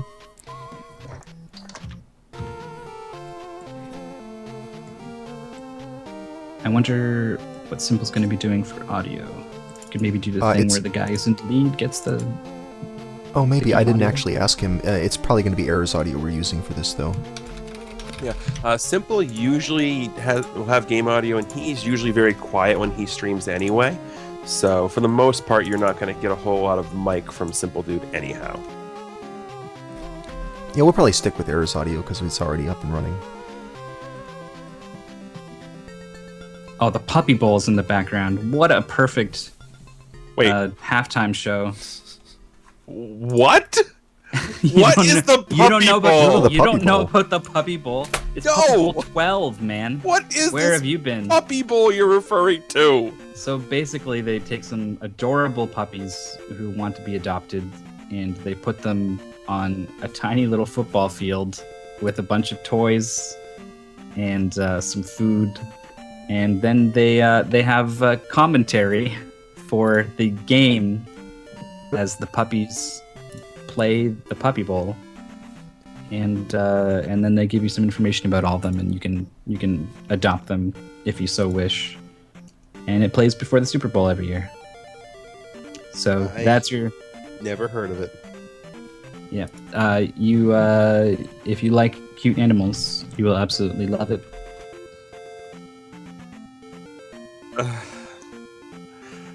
I'm gonna stick with my football and my Zelda. Thank you. Fair enough. Fair enough.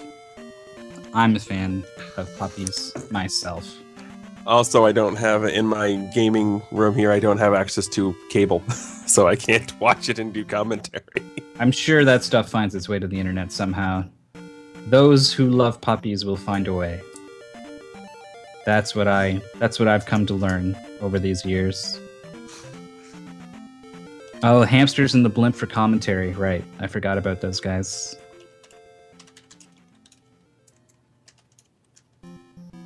Wait, think I just saw- hamsters in a blimp? Yep. Mm-hmm. What? It's a puppy bowl. And they have hamsters in a blimp for commentary, chicken cheerleaders, and a kitty halftime show.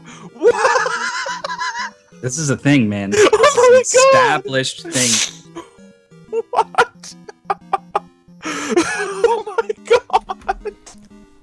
Oh, my mind is officially blown right now. We've lost him. You're gonna have to put it together because Aaron and Simple Dude have just entered an SRL room. Only one will Getting leave ready. the SRL room. Yeah, they're trash talking each other like crazy, just profanity and racial. No, they're not. No, I think they're they're probably being pretty civil about very it. well mannered. Yeah, Some well-mannered Zelda players. as much as I would love to just stir up some random drama for the chat, the truth is that the speedrun community is so very nice and accepting. Except Air's wondering if it's okay if he uses his New Game Plus file. Maybe that's not quite in the spirit of things. I hope he selects the But right yeah, file when he overall. starts. He's got the wrong one selected right now. If it was me, I'd probably That's forget why. that my cursor's on the wrong file. Wow, Simple Dude's so confident that he can beat it, and he says, well, that's fine. I mean, you need to beat me twice, so you can do that, and then we'll have another one, and then I'll win.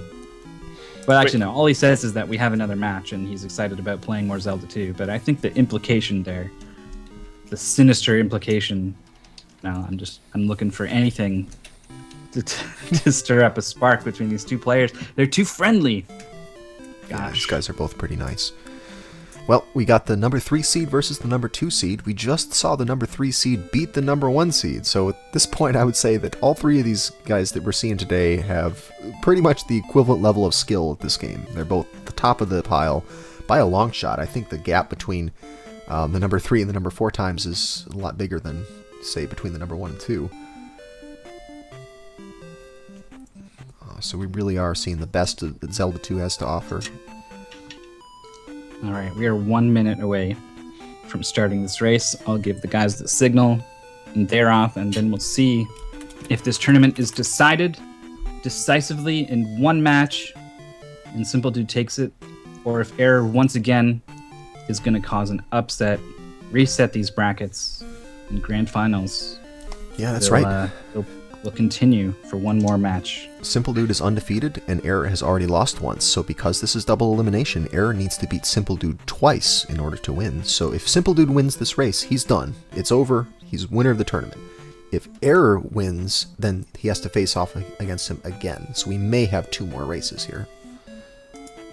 Am I the only one seeing the whole camera is not available thing on? Dude's Yeah, no, screen that's right going now? to pop up. Yeah, that'll go away. Yeah. He just turned his...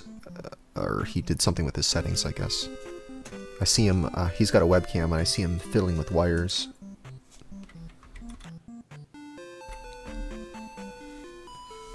All right, so he's back, and I think these guys are ready. So I'm going to go ahead and wave the green flag here.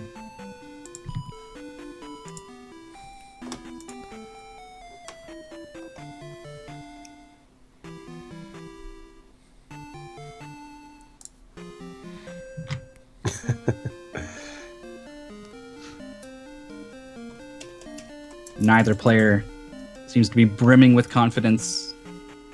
Both are sure you're going to see a sloppy 121 time here. I don't think so. I think Error's coming off this hot. I think Simple Dude is too solid a player to have something like that happen to him. He's had very consistent, good times this tournament. I don't know if we're going to see another near PB from Error or either player. That's a little much to ask, especially twice in a row. Yeah, that's a pretty uncommon occurrence. It could happen. I think it could happen. That would be amazing. Either way, we're in for good finals here.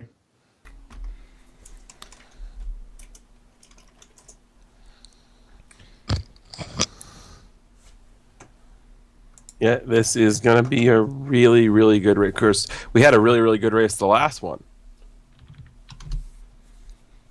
All right, they're both ready. This race will begin in 5, 4, 3, 2, 1. Plus, and actually, Plus no, there could be quite a bit of stream delay. Yeah, we so want I to make probably sure we shouldn't keep them have synced up and they don't get out of sync this time. Yep. Yeah, so I guess I'll be ready to pause some of these commentators streams. get ready to pause when these guys leave the first screen. Pause strats hype.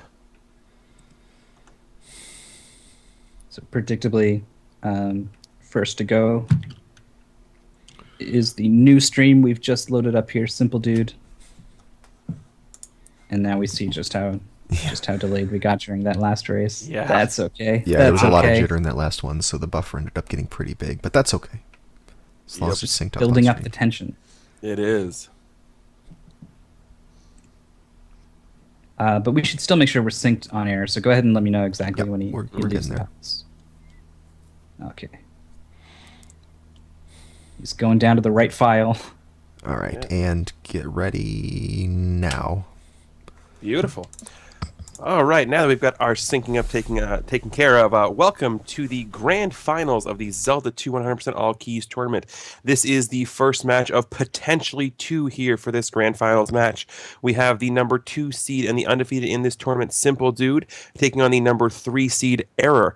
So how this is going to work is if Error manages to win this match, we will have another one immediately right after this, and both of them immediately getting the 50p bag dropped here in the Magic Jar Cave, so we are going to have ourselves a good race already. Wow, 2 50 bag drops. So that is a frame-perfect trick. These guys are trying to control exactly everything that they do from the beginning of character control up to the point that they kill that enemy, that 6th enemy that gives them the drop, and doing it on just the right frame gets them a p bag that's worth 50 points. Normally you have a 1 in 8 chance of getting that. If you were to just not try to control it, if you were to just try to just randomly slash things, you got a 1 in 8 shot. But these guys are trying to set it up so that they find a spot where if they happen to miss by a few frames, there's other p-bags. It's like not very evenly distributed which frames give you p-bags and which give you jars. So there are certain like sweet spots where there's a lot of p-bag frames kind of near each other that these guys try to aim for. So we don't know if they exactly hit it on that one frame that they wanted, or if they happen to get one of the backup frames, but either way, getting a 50 bag is going to be huge. We saw in the last race, Error got it, and JN didn't, and JN ended up having to really improvise a bit to get the experience that he needed. Although it went on to get all red jars only from then on out, so even if he had the 50, he would have missed his 25% chance to get at least one jar. But still, yeah, you give yourself a 50% higher chance of, well, I don't know, that maybe is not quite accurate because I'm additive instead of multiplicative anyway. Right. You give yourself a much bigger chance of getting out of Palace 1 with attack 4 when you get that 50 bag. And this is a game about, like you said in the last race, Feasel, it's about setting things up so that these random things have the best chance of working out in your favor. And that's exactly what this 50-point bag does for both these players. Mm-hmm. Meanwhile, on this walk here to this heart container, Error manages to hit the bubble skip, which is the first of many encounter skips. Meanwhile, Dude had the encounter spot go a little bit not his way and hit the encounter tile early. So Error is going to be taking an early lead on the back of the bubble skip.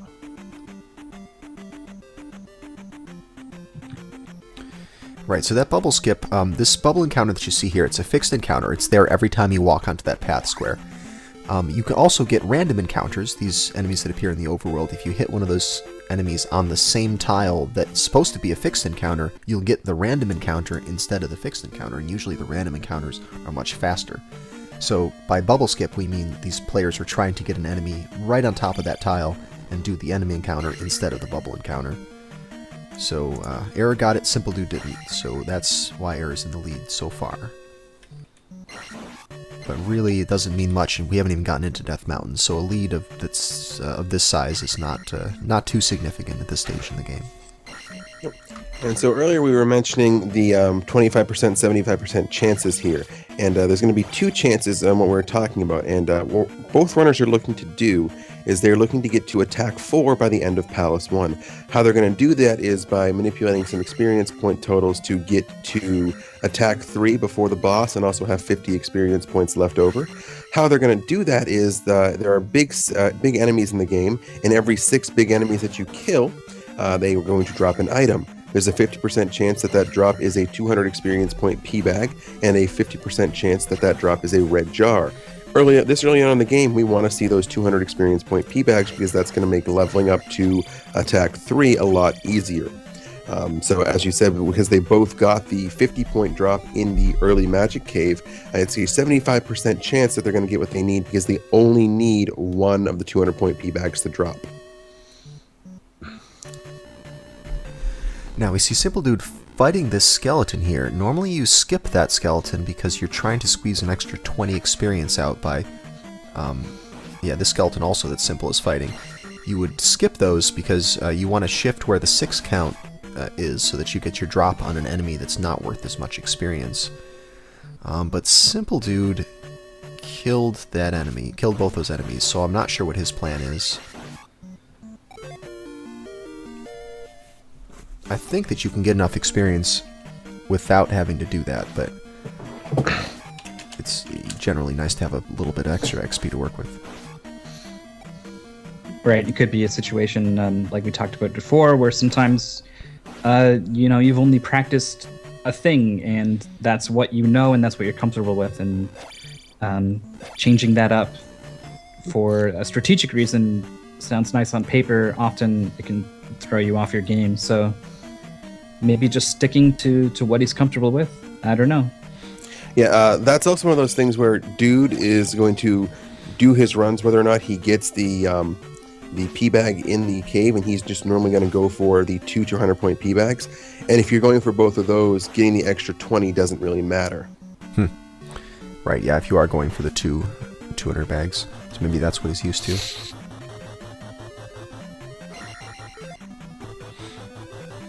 Well, another reason he might have done that is that it lets you get your drop in this room right after the one Simple Dude's in, the one that Error's in right now. You get your drop in that room, which means you have a chance to backtrack and pick it up, rather than having to slow down to backtrack, which is what's going to be happening to Error when he gets his drop. So Simple Dude's drop's going to be right there, and it's a red jar, not what he wanted. But it does mean that after he gets this candle, he can go back and snag that drop without having to slow down. So that's the advantage of not doing a skeleton skip.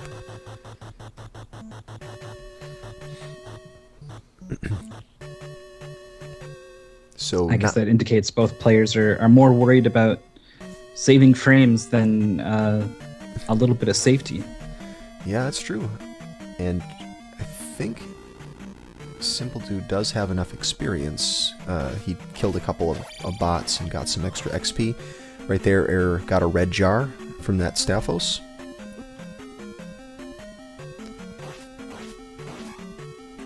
And Error's so far just fine on experience. I was going to say, so far though, everyone got what they needed to start with, and then red jars galore, so game can start off good and then take away all that good luck it gave you just because it feels like it. Yeah, both players are kind of at the mercy of this last drop. It's a 50-50 chance. We'll see what happens. The last race we saw was decided by, 20, 25 seconds. It's the kind of thing that can be made up. Error gets the bag. All right, we got one bag. Lucky for him. And all right, so gets the jar. He doesn't. Privateer, question from the chat. What is the difference between 100% and 100% all keys 1cc? So normally this category is 100% all keys, and it is a 1cc category, referring to the fact meaning 1 credit clear.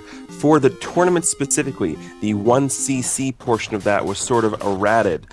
So you can still complete your tournament race if you happen to get a game over.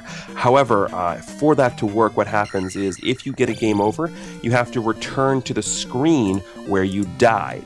So if you die in the overworld, that's the spot you died. If it's in a dungeon or a cave, you have to return to that screen. Not necessarily the entire spot where you died, just the screen.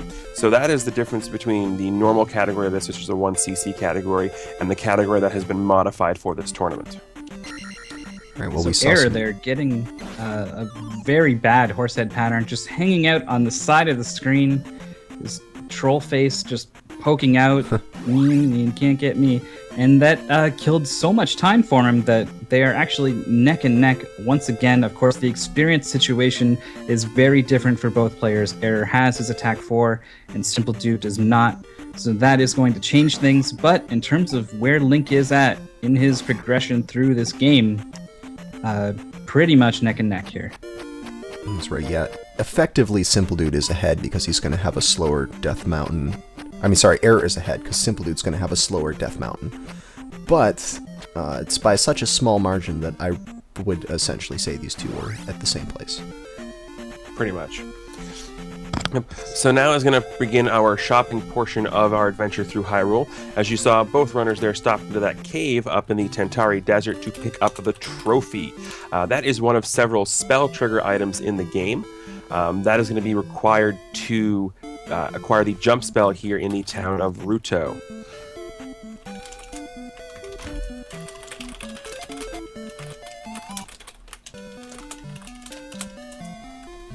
Don't mind the color differentiation between these players. They are playing the same game and the same version. It's all good. Simple Dude just has a different setup basically that produces some kind of marvelously yellow bricks rather than pink.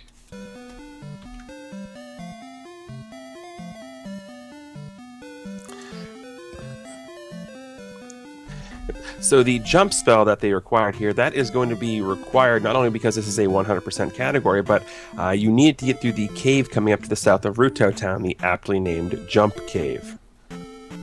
Yes, to Luke, to answer your question, all keys means that you need to have a key for every door, not necessarily that you need to use a key for every door. So as long as you have a key that would open the door you're going to pass through, you're fine. If you have a key with Fairy, it will still unlock the door. But there are a couple of locations in the game, Palaces 4 and 6 specifically, that has points where you can do what's called a ceiling walk. Now, as long as you have a key for that door, you are perfectly allowed to walk over it. It does save a little bit of time. See the jump spell being put to use here for the first time in the game. It's necessary to get up to that jump right there. Right there, that's the jump that you need it for. You can boost off one of those bats to get up there. You don't need the jump spell, but good luck trying to get that in a run. Some manipulations here from both these guys to try to get through here encounterless, and both players so far with one encounter. Let's see if they're able to get all the way to Bagoo's house without another one. I'd say that Simple Dude's not in a good position. Error is. Nope. And, oh, Error walked too far to the right. He actually had that. With that pattern, if he had walked up one tile sooner, he would have been fine to get to Bagoo. Man, and so still pretty close, but Simple Dude had worse luck there than Error did. These opportunities, you need to do your best to not let them slip by, because you only get so many of them. The game is kind of random sometimes as to which ones it serves up for you. And if you keep letting them go by, then sometimes you find you're out of opportunities. The game is over, as is basically the case for the last race. JN there just needed a couple more chances to catch up and just ran out of them. So these things are quite small. I mean, this lead is very small. The difference between attack 4 and attack 3 is not that big, but these things will add up over the course of the run. A death or something can absolutely swing the the tides in someone's favor quite a bit. Turn the tides rather, but it could be that nothing too bad happens to either player, and the race is absolutely decided by the person who makes the most of all of these little situations. So definitely pay attention to how this goes for both players. And once again, they're absolutely neck and neck coming out of Saria and heading into Death Mountain. So what we picked up here in Saria is the life spell. Again, the spell trigger item for us to get that is they walk into that house you just saw them pass and checked underneath the table to pick up a mirror. They then gave that mirror to the woman, and she gives you access to the life spell. The requirement of picking up the life spell is what makes this category a much more beginner-friendly category. Yes, it's the entire game, but you have access to all of the toys, all of the defense, all of the hearts, and so the life spell makes this a lot more friendly of a category for beginning speedrunners to get into. You may have noticed there that both of those players appeared to the left of the door when they came out, rather than to the right of the door. It's a little subtle thing that you can do to save yourself one step of walking, and both players did it. I'm always happy to see when any player remembers to do it, but you can just tell that they're both experts by the fact that they both knew that little trick. Minor stuff that barely makes a difference, but shows that these guys are really knowledgeable. So neither player with the beam sword anymore. Having beam sword in Death Mountain, very helpful for dealing with bats and things like that, but looks like they're going to have to do without it. We might see Error take life 3 pretty soon, perhaps, but Simple Dude, because he's only attack 3, is not going to want to go crazy with taking magic and life levels. He may just stay at magic 1, life 2. Yeah, so this room right here that both these players are going through, those bats and bots right there, helps to have the beam sword for that. Either player having a great Death Mountain here. Yep, Error did have some nice double hits on that Dyra, but Simple Dude playing it straight. And yeah, neck and neck again. Yeah, Error had a level up there that brought him back just a little bit, but it also refilled his life. Simple Dude probably does not have that luxury. Well, no, he just did it. He just cast a life spell, so he has that. Yeah. He's got a few more rooms to get through before he gets his magic refilled. But that's as good a spot as any to cast it. Similar to JN in the race before, he's in a bit of an experience crunch. But can't really afford nicely to take some of these other level ups, because he needs to start saving that experience to make sure that he hits attack 5 before the end of Palace 2. That is the end goal here.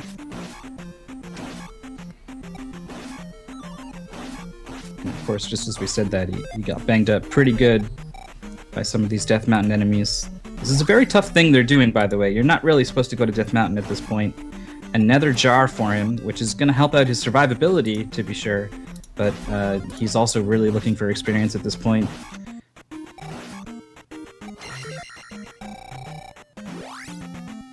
Both players having a much better second half of Death Mountain than a first.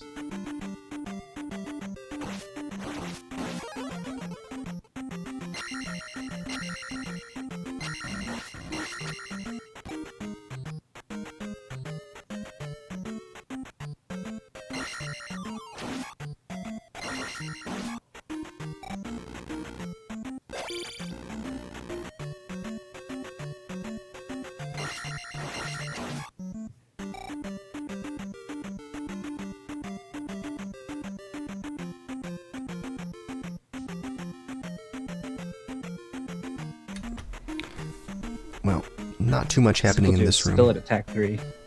Yeah, Simple Dude's still at attack 3. That it changes how you fight some of these red Dyras. You really are hoping that you get that last 94 experience that he needs here before he has to fight some of these guys. Because try as you might, you just run out of screen space to fight some of these guys. So the hammer item that we've just picked up, we're going to be putting that to use almost immediately as we run out of this cave here. As you saw when we entered, there is a nice big old boulder. We're going to smash that to pieces, and we're going to enter and pick up our 6th magic container.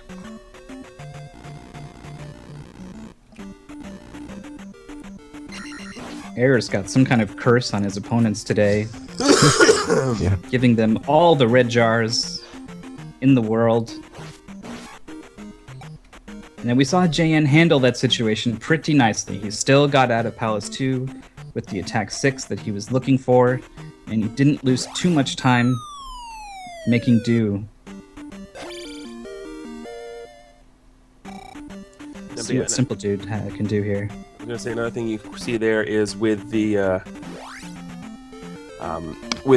beam sword there, you saw the beams that Simple fired were actually going below those red bats, but still hitting it. That's again another factor of the hitboxes being slightly skewed in the game.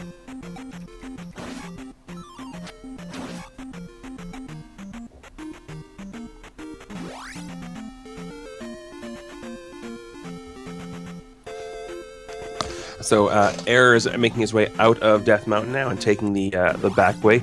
Gonna stop by at this bridge. That's gonna put us into the graveyard section of the game. And after we get through the graveyard, we're going to be picking up a couple other items, the fairy spell, and more importantly, the all-powerful, almighty downstab technique. But before that, we have to make one more pit stop, pick up another one of those spell trigger items I talked about. We're going to be doing that by, after we break a boulder, we're going to be setting up an encounter with one tile to the left of the boulder to attempt to set up an encounter manipulation known as the boulder dash. With that enemy following Error all the way up, not letting him get away, and also taking away some of his health. That encounter causing Error to not have the timer set up where he wants to, and Dude not doing it either. Okay, forget I even said that. You got a fairy spawn there for Error, who does track him down. Fairies move randomly on the map. They're not very predictable at all. So Simple Dude gets two spawns that are very nice to deal with, and he's probably going to be okay making it to the cave here. And just like that, he's ahead of Error.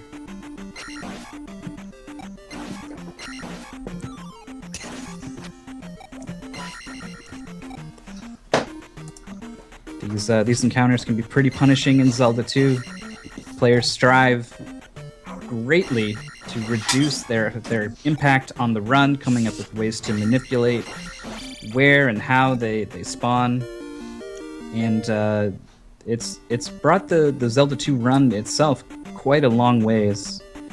And unfortunately, none of them, well, some of them are pretty much foolproof, but some of them are not. And that means all the players can do are their best to set themselves up. But at the end of the day, if Zelda 2 decides you get a fairy and you don't, players, it's not Oprah here, Zelda 2, giving out fairies to whoever it decides and no one else. Oh, Simple Dude getting a really tricky pattern coming out of that cave. Error had one that's going to be very hard to work with. One of the enemies that you're trying to go between moves inward. It's not really a lot of options for you unless you want to start pause buffering and trying a slink or something like that. So Simple Dude making it to the town first, and this is the town, as we said, where you get the downstab and the fairy spell. So one of the things is you might hear Zelda 2 runners, they're going to refer to the town simply by the name of the spell you get in there: Shield Town, Jump Town, Life Town, Fairy Town, etc. But for those of you wondering, this is the harbor town of Mido. And yes, for those of you who've been hearing the name so far, most of these town names, you've heard them before. They are the names of the sages in Ocarina of Time. Error in chat just says, "I can't win now." A bit dramatic, I think, quite early on in the race. That's true. He's only like 15 seconds, 10 seconds behind Simple Dude. That's not that much. Still pretty cheeky to take a break from your race. Start typing into the chat. Yeah, he's like 11 seconds behind. It's not that big a deal. That's like 1.5 encounters. It's barely anything.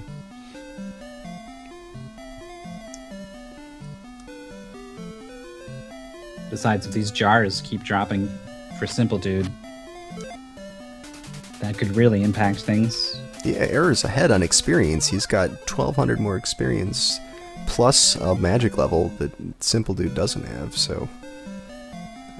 And in a life level, too. So he's in great shape there. And he's already taken that magic level and the life level that Simple Dude hasn't, so Simple Dude's gonna have to go through the level up fanfare twice that Error doesn't, so that pretty much eats up the lead right there. So now stopping by, they're going to be stopping by this cave by the swamp here. This is the last place before we're gonna go before we stop into Palace 2, and this is to pick up the 6th heart container. And one of the things you would normally see here, if magic levels were appropriate, is picking this up with the fairy spell because it avoids the over-the-head I got a thing animation. However, Dude being at magic 1 and having 3 bars doesn't have enough magic to cast fairy, and Error doesn't either. So neither one will. Nope. Well, we got an important encounter manipulations coming up here. Simple Dude is going to try to spawn 2 enemies before he gets into the swamp, and he's setting it up so that the step-based encounter happens while he's on the path there. He takes some extra steps, and what he's trying to do is just make it so he can get all the way up to Palace 2 without any more encounters, and he did not get a good pattern for that. Error is trying the same thing except without those extra steps. Let's see... Actually, Error probably took the extra steps earlier, so it's the same manipulation they're both doing. Error got it, Simple didn't, and welcome to Palace 2, everybody. This is the Swamp Palace. Alright, so Simple Dude picked up a pea bag in the Heart Cave, so he is probably not going to have too much trouble making his quota here for Attack 6 coming out of Palace 2. And Error picking up about 2 seconds because he had no encounters, whereas Simple Dude had a path encounter. Both very good swamp walks, though. Yeah, they both did great there. Good RNG that they had. And yeah, because Simple Dude got that 200 bag, he's going to be fine with, if he sticks with Magic 1 and Life 2, he's guaranteed to be okay on experience. He might even be able to take another life level. He might be able to take Life 3, but probably he's not going to risk doing that. Unless he gets another 200 bag. If he got another 200 bag drop, he could do it easily.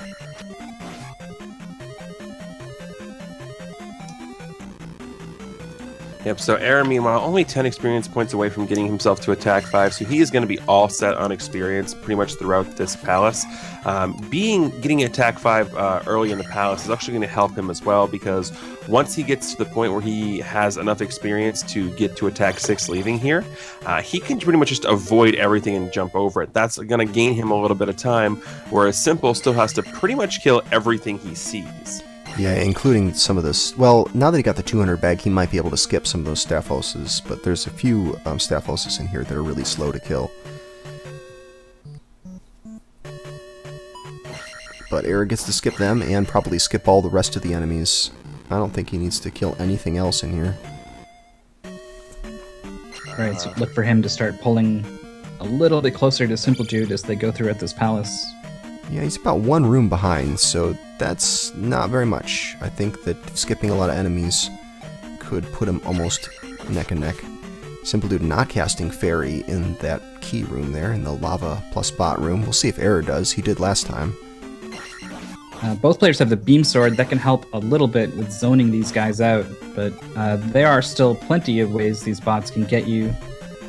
And both players avoiding all of that stuff. Not stopping in the slightest, so nice job. Error just, getting a P-bag drop and just leaving it there. No big deal, I don't need it. Right, and he probably could have cast Fairy there, given that, back in the room we were talking about with the key, because he had full health, and he's going to get his magic refilled anyway, so there's not really any reason to conserve your magic, except to just skip the split second that it takes you to get in and out of your menu to cast the extra spell. Maybe it's just that level of optimization that both these players are going for. Meanwhile, that block room being pretty mean to Error, Simple had a much, much cleaner looking block room. Although both Agreed. block rooms going better than they did for the players' last race. Yeah, that's true. Something. We saw worst case scenario in the last race from both players, the exact same worst case scenario. But both players here get to use Fairy to pick up this, a little graphical glitch that happens if you get a level up while the item picking up is happening. Wow, speaking of bad block Bad room, block rooms. Wow. Yeah, there is a bad block room right there, and it's not as bad on your way out because you have the gloves, so you can actually break those blocks with your sword, but still, that was a huge slowdown that he really didn't need. And the trolling that Error saw there was not half as bad as what happened to Simple Dude. And once again, we see that Simple Dude, because he has attack 4, can't kill that Moa, so he had to stop for the fireball. Whereas Error kills it, and he doesn't have to slow down in this room. He can probably even skip these orange iron knuckles completely. Simple's going to have to kill these Stalfos. These are the ones I was talking about earlier. They're a bit of a tricky thing because they can jump and give you some bad patterns. well, he killed one, but he's jumping over that other. Yeah, he skipped the second one. Seems like he, well, either he knows something we don't, or he just made a big mistake. Well, he did I get really that think one. he's- He got the one Yeah, I think 200 he's gonna be back. okay. I'm going to give him the benefit Right. of the doubt on that one. I probably would have killed him in this situation, but he probably knows what he's doing. Yeah, what you know, you reach a certain point where you just start getting very comfortable with certain situations that could turn out very wrong, but you're just able to decipher that they are in fact right, and I can keep going with my game plan. Yeah, there's only a certain amount of experience available in the dungeon past this point, so as long as you know what the threshold is, you're okay. Wow, Simple Dude managing to break 3 blocks with 1 stab, and digging himself into a bit of a pit there, taking a hit from that Doom Rattler, I believe. Yep, that's what it is.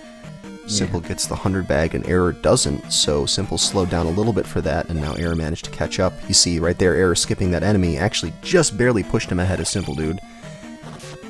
Right, And this is what I was talking about. As this palace goes on, the difference in experience is going to start to turn into a difference in time here. Error has officially taken the lead back from Simple Dude. Simple getting the 200-point bag. That's going to help him out, though. That's huge. Now he's got attack 5 for this boss. Very important. Yep. Meanwhile, Error having a decent helmet head fight.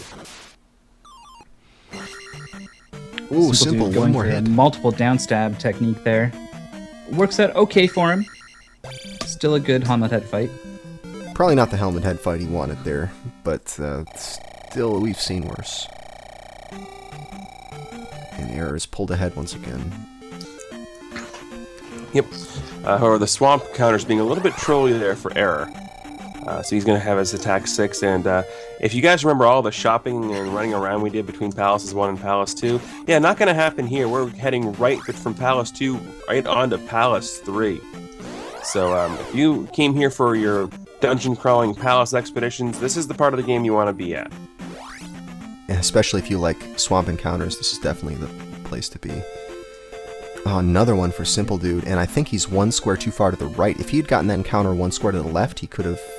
Or no, 2 more squares to the left. He could have done the tomb walk to get no encounters on the way to the tomb. See, Error right there, because his last encounter was in an awkward spot, ends up getting encounters here in the gravestones.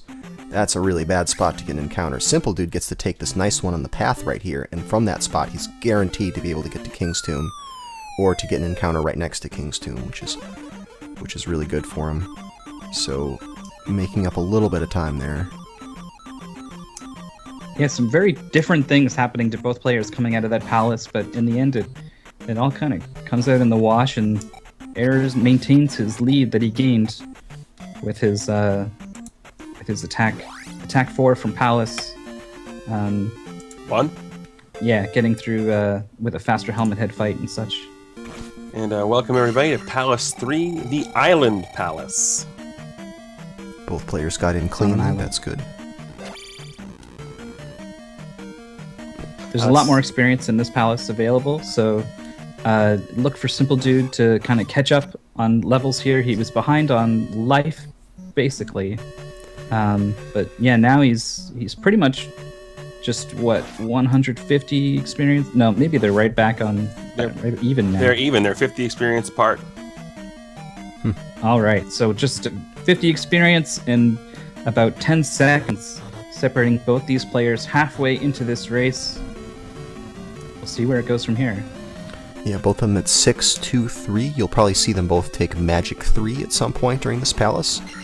And hopefully as late as possible, because they've already got full magic, so they have the ability to cast the jump spell if they were to miss one of these 4-block jumps, or if they happen to want to cast jump in the room with the bots in the lava. They've got that option. Probably what they don't want to see is that magic level up happening before they've gotten to the raft, because they want to be able to get up to the raft, maybe refill their magic there to cast Fairy, but they certainly want to be able to cast Fairy at the raft, especially when it's this close.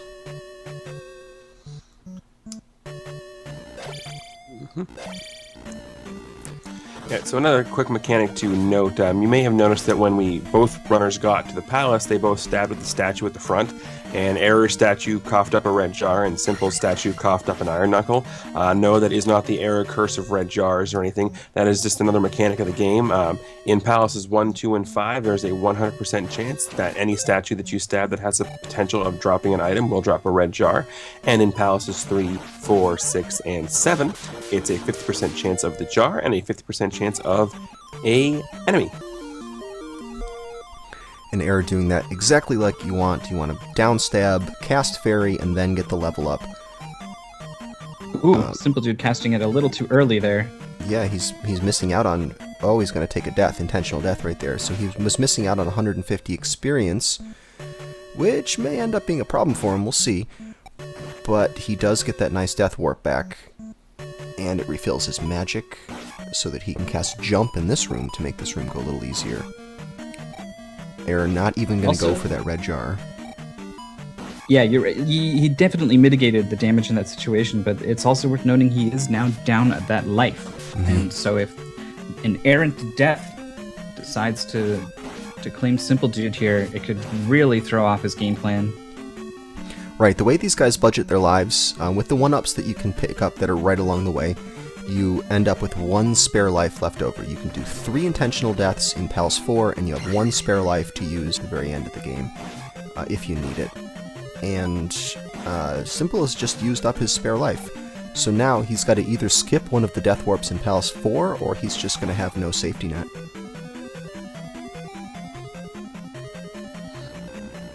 Probably at this high level, we're going to see both players going for both of the death warp, or all 3 of the death warps in Palace 4, regardless. But maybe not. Maybe Simple Dude will decide to skip one of the death warps. We'll see.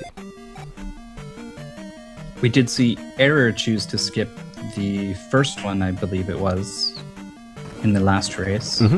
I believe you are correct.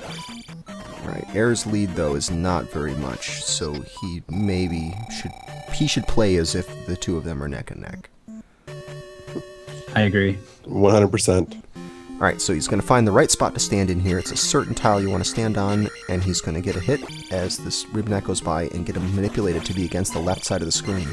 What's supposed to happen there, if that Ribneck had cooperated, that Iron Knuckle would have walked over to the left a little bit and let Error downstab him to death, but not cooperative. Simple Dude, doing something a little different. Yeah. Yeah, He's fighting him like you fight the refights. Exactly, yeah. You refight these things later with attack 8, and the strategy is a lot different. But Simple Dude is using that refight strategy right now, even though he only has attack 6. So that's a trickier way to fight it, but technically faster if you can get it to work. And it looked like it went pretty well. I mean, factoring in that Error's Rebenak just took off to the right side immediately. Basically an equal fight for both players. Mm-hmm. Yeah, pretty much. But anyway, so you're going to be getting attack 7 here, leaving this palace and taking the long walk back from this cave. Yep, attack 7, that's nice. It means they'll have attack 8 after the next palace, and then by the time they beat Palace 5 and Palace 6, they're going to get big bonuses from those. And so anyway, we're going to be putting the item we just got in Palace 3 to use, the raft. That is going to allow us to go from the left side or the western side of Hyrule to the eastern side of Hyrule. And the first thing we're going to do here in the eastern side of Hyrule is stop off at this town. This is Nabooru Town, everybody. And what we're going to pick up here is the next in the long line of spells we have to pick up. This is the fire spell. Now, however, with the fire spell, as I mentioned earlier, there are spell triggers. Well, the spell trigger here is this woman is lazy and thirsty and wants you to pick up water from this fountain that she lives 20 feet away from. In doing so, after you give her her water, the lazy woman that she is, she's going to give you access to her house where you're going to get the fire spell. And while it has its uses, there's not a whole lot of them.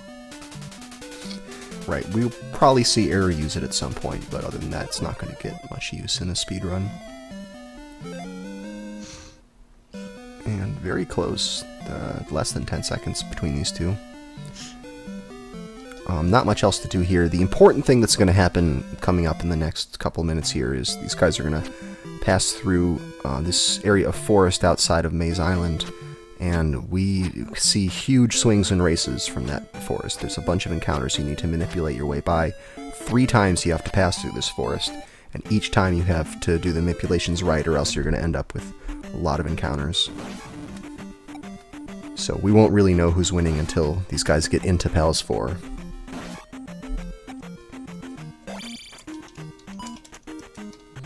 First, they got to get through this cave, though. Yeah. So right here, Error had a troll fairy. So most of the enemies, well, all the rest of the enemies behave normally, but these fairies that spawn have a different pattern. They're more erratic than regular enemies. Ooh, Error's trying to figure out how to deal with that situation. The slime just doesn't want to go anywhere else. Can't do much about it. Yeah, just following him along. So now they are even once again, but there's still plenty more of troublesome encounters between here and Palace 4, not to mention the rest of the game. So what we're stopping to pick up here is the next of the spell trigger items that we're talking about. This is the kidnapped child. Now you have to return him to his family in the town of Darunia to acquire the Reflect spell, and that is required to defeat the boss of Palace 4. That's right. Oh, here we go. Error and Simple Dude both approaching the second walk through this forest. You see them duck into this one-up encounter here, and then they're going to wait until the music hits a certain place that tells them that the enemies are about to spawn. And then they try to set up their second set of encounters here in the grass. Error got a troll fairy. But you see Simple Dude is still in good shape. He gets 2 spawns appearing right there where he can dodge them just as he exits the grass. And he gets a perfect setup for an encounter skip. Error, on the other hand, because he had that fairy, it reset his encounter timers, and he ended up not being able to dodge the next set. I think Error got this encounter skip. You'll see in a second. He did. So, yeah, with that manipulation and that, well, I don't know, it's more the luck, really. The fairy threw everything off, and you can't do much about that. That's a 14-second difference that just opened up between these two players. Yeah, that's huge. I mean, we'll have to see. Simple would have to miss this a lot of times for Error to catch up now. It's 2 so far. 3. That's 3. A little bit later. 4, that was We did see first try for Error last time. Yep, let's see if Error can do it this time. Well, that one is always hard. The first one's difficult. 2, second try is good. The first one's tough because you're entering the screen, immediately pressing select to cast your spell, and then trying to jump right away. That's a tough one to do first try. Error, meanwhile, in the chat, lamenting the fairy. Yep. This guy, focus on your race. So worried about all these things. It's not even in your control. I guess that's what's got him so bent out of shape, I guess. But he's despite his antics in chat, he's still having a fine race here. You gotta let off steam somehow. You can't let the salt build up to the point where it poisons you. You gotta let it out somewhere. And I seem to recall Error is not the first runner in this tournament who's been complaining in chats. Yeah, sure, but we're talking grand finals here. Real classy move, I know. Well, there's the Reflect spell. Sorry, Yep, you're reflect saying. spell. Yeah, necessary to beat the 4th boss. Carrick. He's a Wizrobe. You can only defeat him by bouncing his attacks back at him. So that's why we're here, not to mention the 100% definition. And now that we've got it, it's time to go back through these 2 encounters, hopefully skipping them in one more walk across this forest. It's another opportunity to gain and lose a lot of time, so we'll see how it goes for both players. Simple Dude, not getting cooperative enemies, decides to just go into the bubble encounter. We'll see how it goes for Error. A trickier set of spawns for Error, but it did eventually come his way. An enemy showed up there. So that's good. Now they're even. They're even again. Simple Dude easily gets the skip. Error also gets the perfect pattern for doing the skip. So yeah, dead even here. But this is huge. They won't be dead even after this. So Simple Dude is trying to do the manipulation. He gets a fortunate back spawn, and Error does not. So Simple Dude, another fortunate back spawn for Simple, and he's trying to get up to the sand because it's easier to dodge enemies in the sand. Oh, I thought he was going to make it all finally the gets way. an encounter. Yeah. Wow. Meanwhile, Error, he had that unlucky first set, but slinks around this second set. They are once again dead even, despite the incredibly different routes they took to get there. Yeah, that Nice. was out of all that chaos, they both ended up still neck and neck. Wow. This is insane. Yeah, that section right there that they both just did is one of the hardest things to get right. In this whole run, I would say it may be the most difficult thing. That, or maybe the encounter manipulations on the way above Palace 6, maybe that. But that was amazing that they both handled that so well. Yeah, Simple Dude kept getting those back spawns, but he also kept getting chased further and further north. All those extra steps caught up with him a little bit there.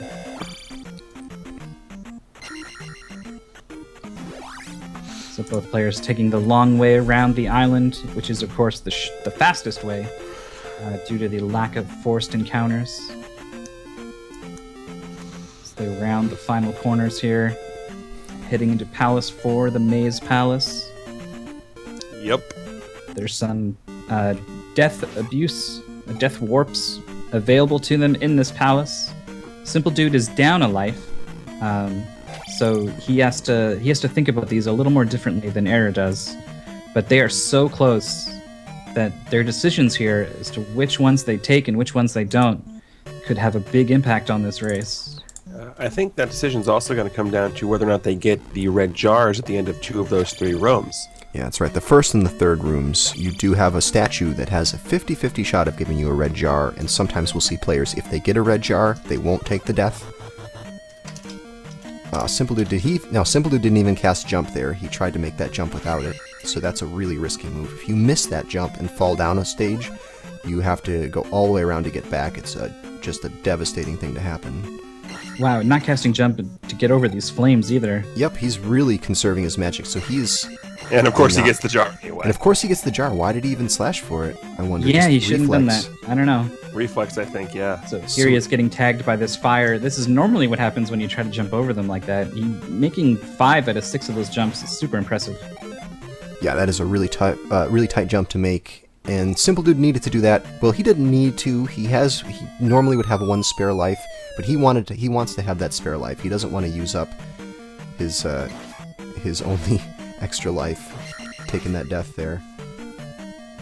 Right, counting on his ability to just kind of outperform Error in little ways as the thing that's going to win him this race. Yep, and having that extra life now as a backup in Palace 7 gives him some more options.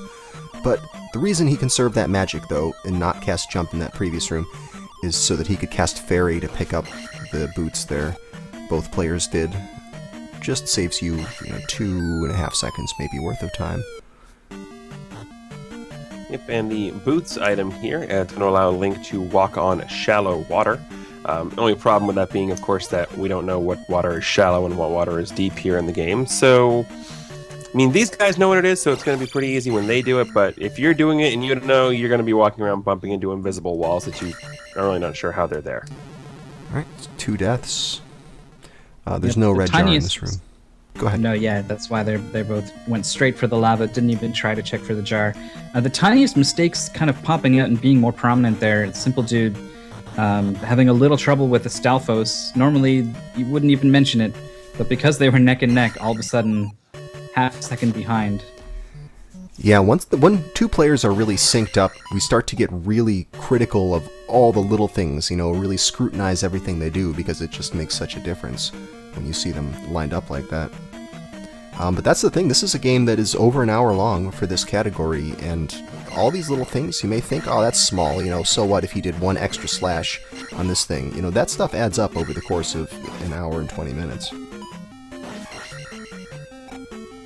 Absolutely. It cannot be overstated the importance of every little bit of time lost. Well, they finished off the right half of this palace here. Now these guys are heading all the way back to the start of this palace, and now they're going to go left from that initial elevator.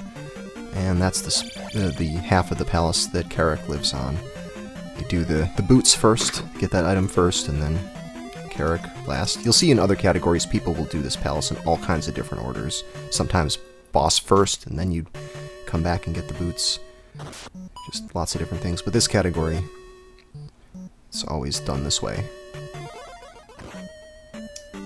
Yep, so the little trick you saw there, normally this is where you would utilize the upstab that we got, but it is actually faster to use the jump spell and jump in, kind of slightly clip into the ceiling there, and stab at it with your sword to break the block. Yep, it's a neat little trick. Wow, Lets you skip Simple the Dude. upstab. Go ahead. Simple Dude getting banged around by a Doom Knocker there. He's got 1 bar of health left. Yeah, we don't have to hear the beeping, but that's probably what he's hearing right now. Very disconcerting. I wonder if he is watching Era's stream and knows how close it's been this whole time. How far behind he is. Only about 5 seconds. And we're going to see both players cast jump in here because they're definitely going to take a death. They need to have full magic to fight. Well, not full, but mostly full magic to fight Carrick. I think it takes 5 bars of magic to fight Carrick. I believe it is, yes. And I think they both took the same number of deaths in this palace, is that right? That is correct. They both skipped the first death. And that means that Simple Dude now has 1 spare life that he can use in Valley of Death or Palace 7, and Era has 2 spare lives. So he's got that 1 at the end, in case he wants to take an intentional death before Thunderbird, and he's got 1 more just in case something goes wrong. So that's a really good safety cushion to have, although, given how tight it is, a death might just cause you to lose the race time-wise, not even a matter of a risk of game over, just simply the cost of the death. So for Carrick, you can't manipulate him. Carrick is going to do what Carrick's going to do. The one thing that you can do is guarantee the first hit. So you're going to cast Reflect as soon as you enter this room, and as long as you don't slow down at all as you approach Carrick, you can duck right before he appears, right there, like Error did, and Simple Dude is about to do, and that guarantees you're going to get 1 shot against Carrick, and all the rest of this is completely random. So far, so good for Error. I think that's one of the better fights we've seen in a while. Simple Dude also with a solid fight. Only 3 missed shots for both players, I think. Yep, that looked about right. Yeah, generally what you want to look at is how many of the reflected beams go off the left side of the screen without hitting Carrick. That's sort of your gauge for how good the fight was. And they both did better than average at that fight. So here we see the boots in action. You get to walk on the water here, so you don't have to take the maze on the way out. And some more water walking to reach Palace 5. So coming up here pretty quickly into Palace 5 is a really new trick that was discovered called the Eco Key. And it's going to mitigate the use of a fairy spell. Speaking of Palace 5, welcome to it. It's the Ocean Palace. So the Eco Key is going to utilize the jump spell and a damage boost from a bubble enemy to try and mitigate the use of a fairy spell and some backtracking. This could be one of the deciding factors here coming up. Mm-hmm. Yeah, it's a big skip. Error, try this. Well, it's a relatively big skip. Sorry, go on. He tried it in the last one. Yeah, it didn't go well, and he was struggling with it during practice as well. It's what he chose to do while, warming up for the race. Sure enough, Error missing going it. well for Simple him. getting it, though. So now we're going to see the difference that this Eco Key makes here. Error leaves the screen, doubles back, all the way to this key. Meanwhile, Simple Dude just charging forwards. Yep, This and is going to Error- hurt him. Yeah, it is going to hurt him. Error was ahead before this started, and now look how far ahead Simple is. Simple's a whole room ahead of Error, so that's how much time that trick saves. It's not frame perfect, but it is a really tricky thing to get. Error right now is killing those two dragon heads because he wants to earn Magic 4, because he needs to get his magic back. That's the problem with failing the Eco Key, is that you have to use not only the magic for jump, but also for fairy, and coming up one more room from now, Error is going to need the jump spell to get in, up to the key in this falling block room.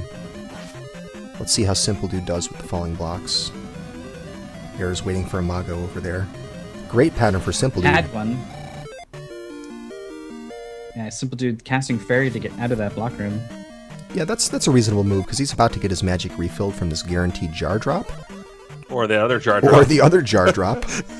Yeah, he's got enough to cast Life and still have max magic.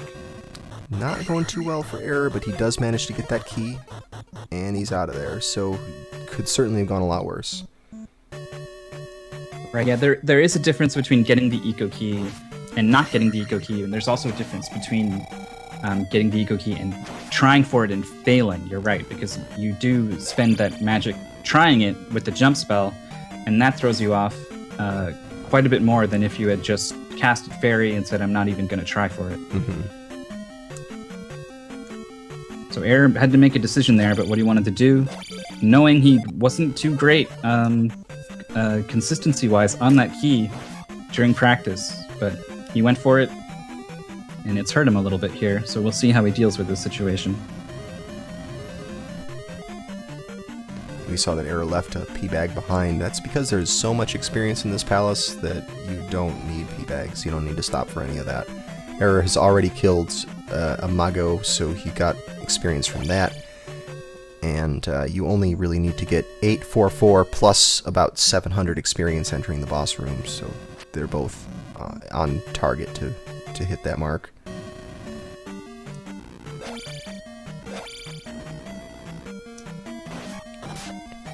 So Simple going to be here, going to be jackhammering that blue iron knuckle and picking up the dungeon item here in Palace 5, the flute.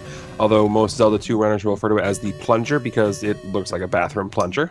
It does. Also, he did not cast the fairy spell there, and I guess it's because he wanted to do this red jar. I'm not sure if that was a last-minute decision to go after that red jar, but his health was so low, he probably wanted to cast life. I bet that's why he didn't fairy for the flute. Yeah, did he have enough to cast Fairy there? I thought that he did. Well, he's only... No, you know what? He's only Magic 4, so Fairy doesn't get cheaper until you hit Magic 5. Maybe he didn't have enough for it. And the reason that happens is when you level up attack, it's pretty easy to figure out what that does. It makes your sword strike stronger.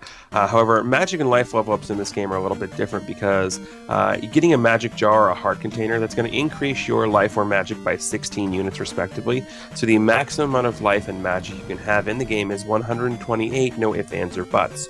Each bar, of course, representing 16 units. So what leveling up life and magic does is by leveling up your life score, you actually increase your defense and the amount of damage you can actually take. And leveling up magic is going to decrease the amount of MP that your spells cost to cast. Yeah, instead of you getting more magic, the spells just get cheaper. That's basically it. It's a pretty good system. And we see Simple Dude got a red jar there from the blocks, so he got to have his magic and life refilled. Error is in almost as good a position.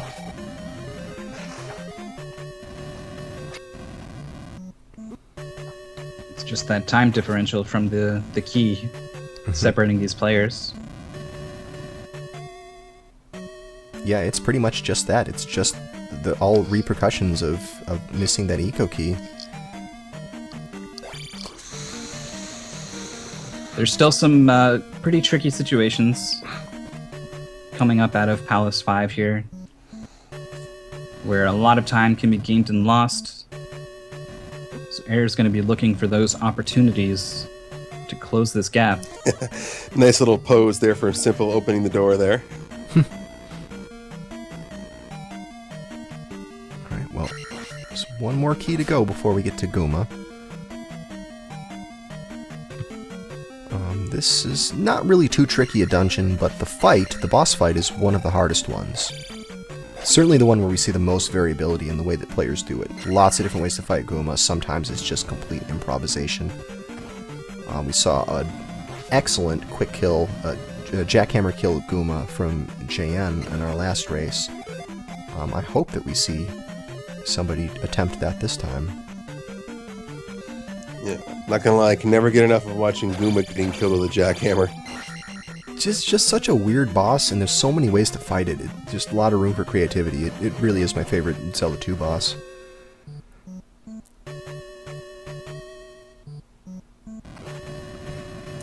Yes, Frozen. Error does have that one extra buffer life to play with.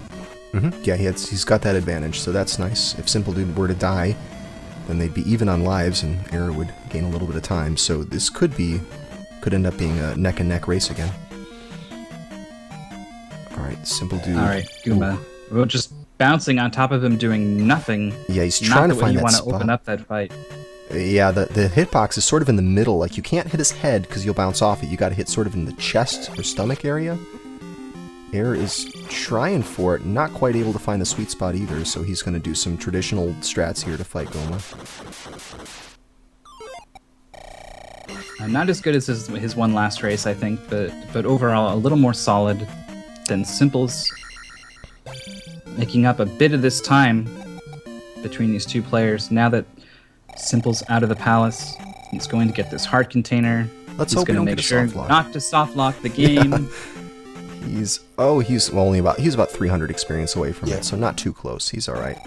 The thing that you don't want to do is leave the screen on the exact same frame that a level up happens. Like, watch that number. It's totaling up to 9,000 on the left side there. We don't want it to hit 9,000 just as he leaves the screen. If you do that, you get a soft lock and your race is done. So Simple Dude doing this manipulation to set up this fence skip, which he did perfectly. Error's about to do the same thing. He walks off the path right there to trigger those monsters a little early so he can dodge them, and he managed to skip the second set of spawns because of taking some extra steps in the ocean there. And he got the early... last time I thought that our player didn't get the fence skip, but he actually did, so I'm not going to say until he gets out of here whether he got that fence skip or not.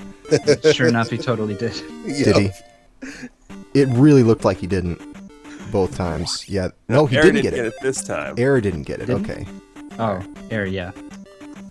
Yeah, no, I know Simple Dude did, but yeah, Error was... Yes. Sometimes these enemies will spawn a split second sooner than you're expecting, and when that happens there, you can't get the fence skip. So that was beyond Error's control. What he might have chosen to do is go back and trigger another set of enemies and try again, but there's only so many times you can do that before it becomes completely not worth it. And now we'll see how Simple does. Important counter skips here, dipping into the swamp to get those enemies to spawn far away from him, trying to deal with these enemies. They literally close in on him from all four sides, so Simple Dude has to take an encounter here. We'll see if he can get to the cave before another one. I really doubt it unless he gets lucky. He does get a bit of luck there, and he's in there with only one encounter. So. Fire strats hype. Yep. There's fire strats. We're going to see both players using fire in this cave to set up their 6 drops in a favorable position. Let's see how Error handles his trek to this cave. He didn't even get a chance to do this, to do the pause buffering. Just a really bad enemy position. So now he's got to figure out where's the next enemy set going to be so that he can slink past him. And he didn't even need to do that. He actually got some really fortunate spawns for that last set. Yeah, both players getting a fortunate second spawn there. One encounter on the way to the cave. So they're even, which is not what Error's looking for. He's looking to make up some time here because he's running out of game, running out of opportunities to make up that time. But there's still a couple more, especially the encounters on the way back down to Palace 6. So we are now here in the town of New Kasuto. This is what you need the axe feature on the hammer for to cut down trees. And here in New Kasuto, we're going to be picking up 3 items. The first of which is the spell called Spell. That is the magic word you see Simple being asked to remember right now. What that's going to do is it does a couple of things. Number 1 is in battle. It's going to turn any enemies you see on the screen into bots. And I know we've said bots are evil, but the enemies you're turning into bots are more evil than the actual bots. The other thing that the spell is going to do is going to cause this tower to appear when you cast it. Inside this tower, or shrine, if you want to call it that, is the magic key. Now we're going to need that in Palace 6 because aside from the key drops from bosses and mini bosses.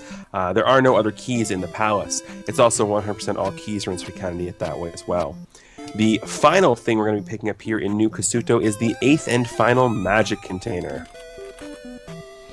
Yeah, they're about 20 seconds apart. I think I counted 22 seconds there between Error and Simple Dude as they were entering this this shrine here.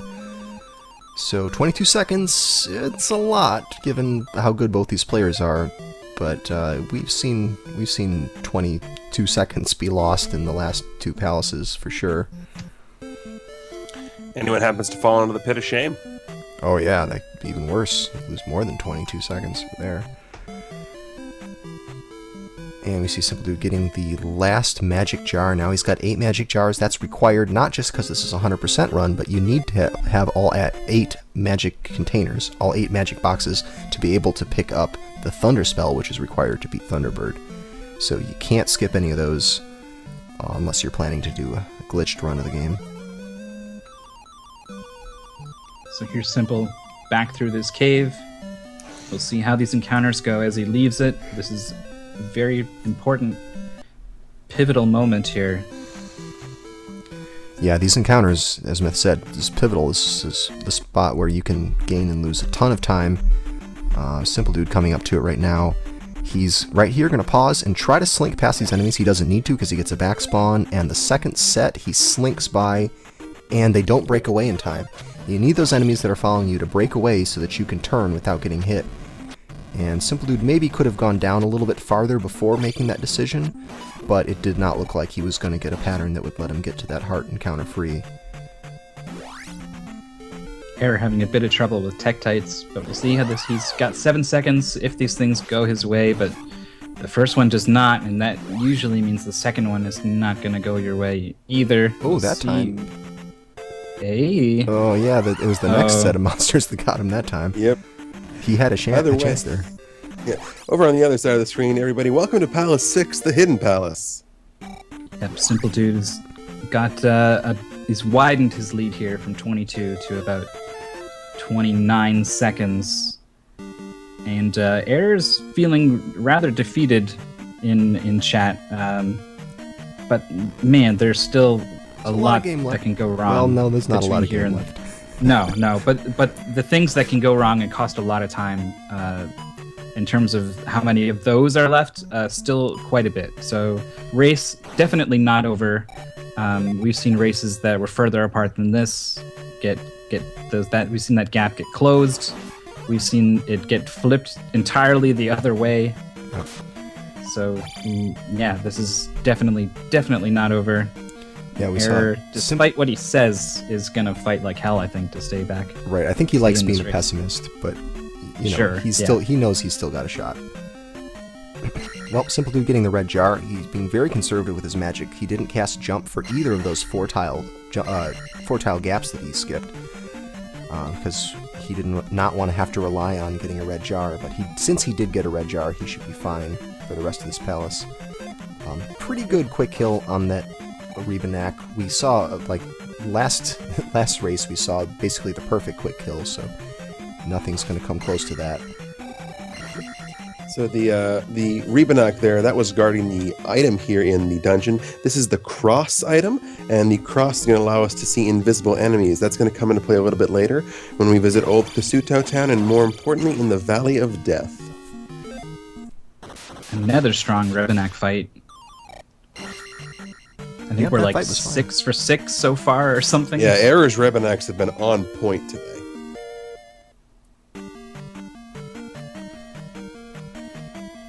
There's still a couple of traps waiting in Palace 6.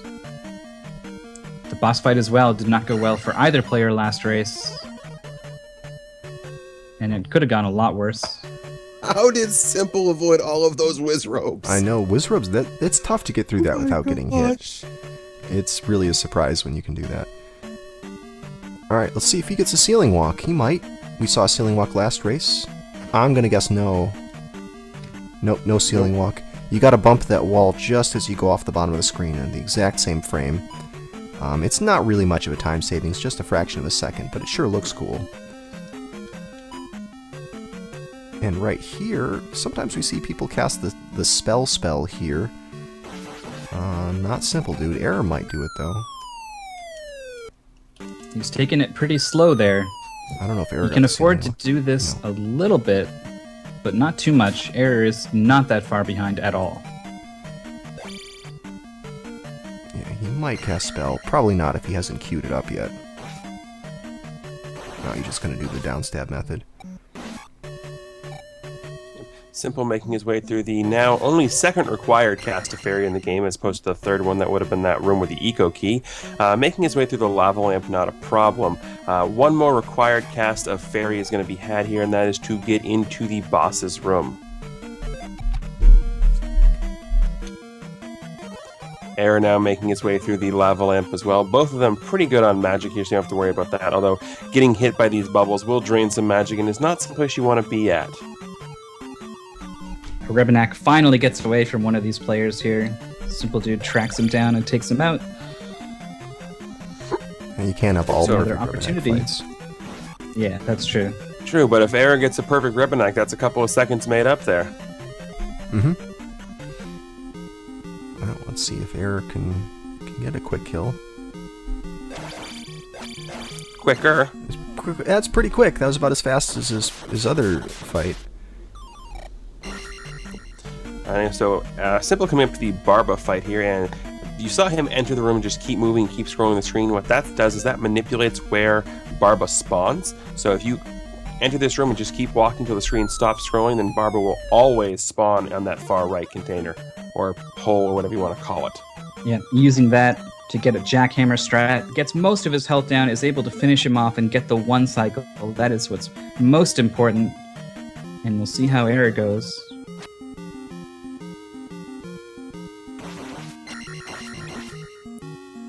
Gets hit by the fire on the way down, so he's not going to be able to get this one cycle. But Barba does give him a nice spawn to finish him off.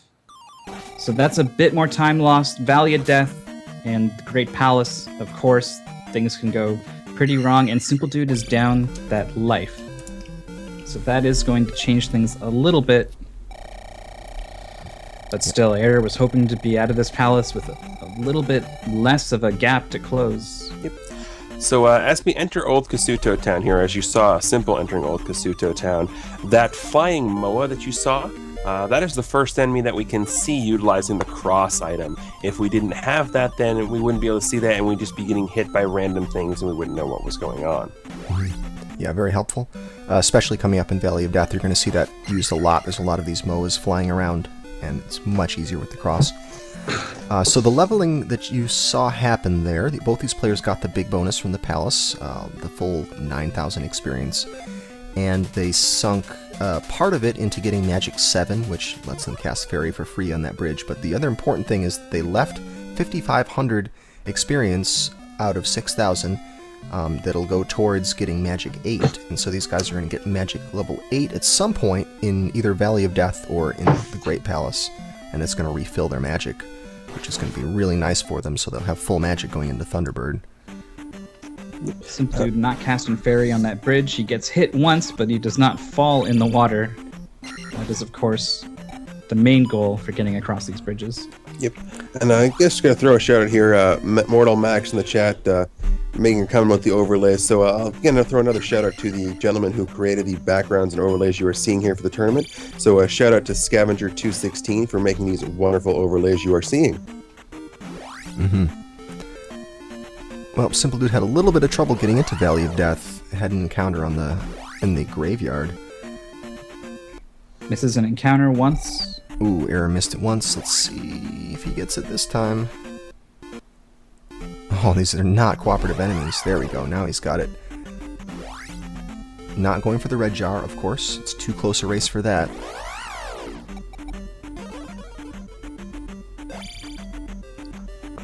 Let's see. Doesn't look like Simple's going to be able to skip any of the random encounters, but let's see if he can get all these fixed encounter skips. Yep, he's holding onto his magic and dealing with these Moas very nicely. Things can go pretty wrong if you're not using the spell to take care of these Moas. Yeah, it's actually faster to use the spell, I think, because when you had to stop to upstab the Moas, It's slower than just going into your menu and casting spell, but conserving your magic so that you don't have to go after red jars in the Great Palace and you don't have to take the intentional death in the Great Palace. It's probably worth it in the long run if you're confident enough.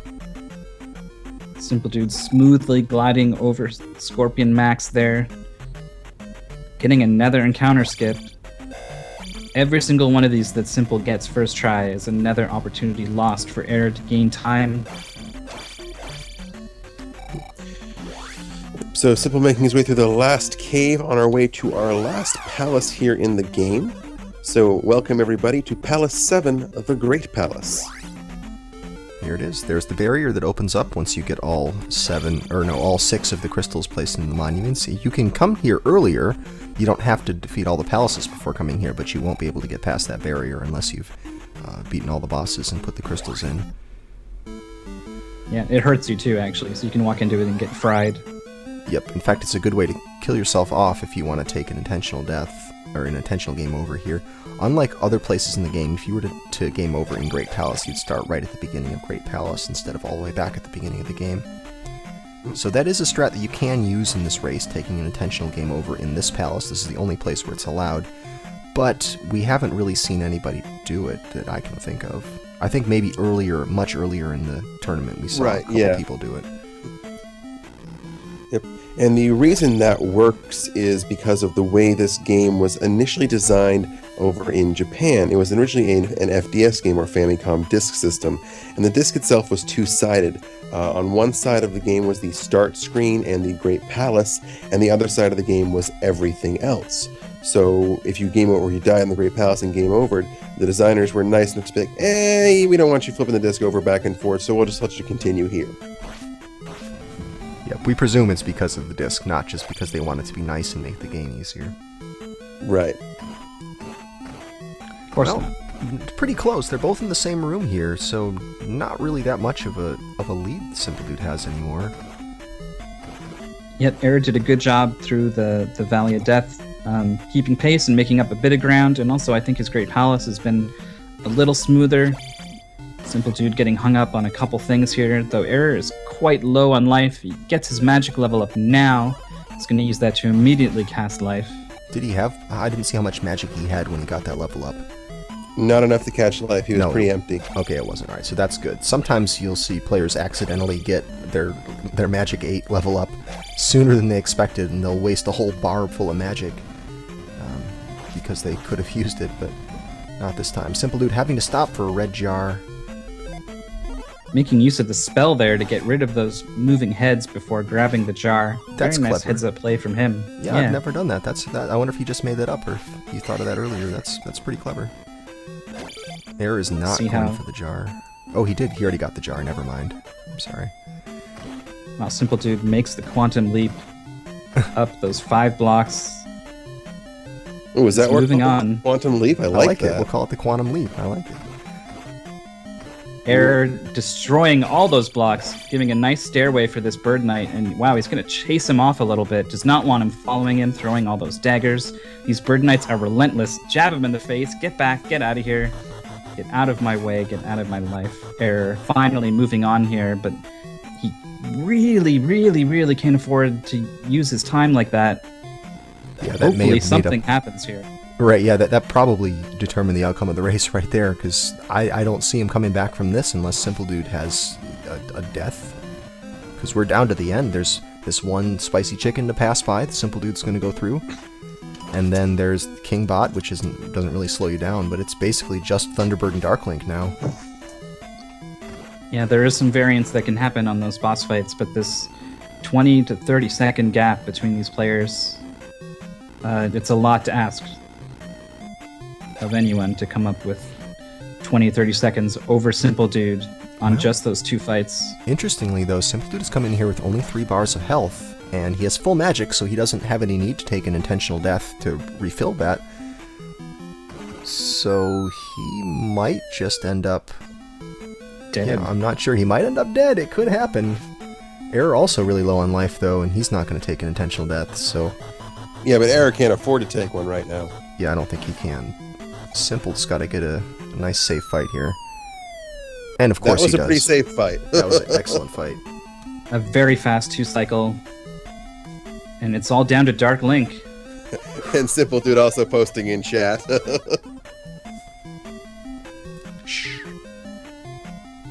All right, we'll see how things go here. Simple With cast. the swag fire strats, he's so low on life, he probably could have legitimately used that for the shield spell. Error, meanwhile, having a ton of trouble with Thunderbird. He's at Zombie Link strats.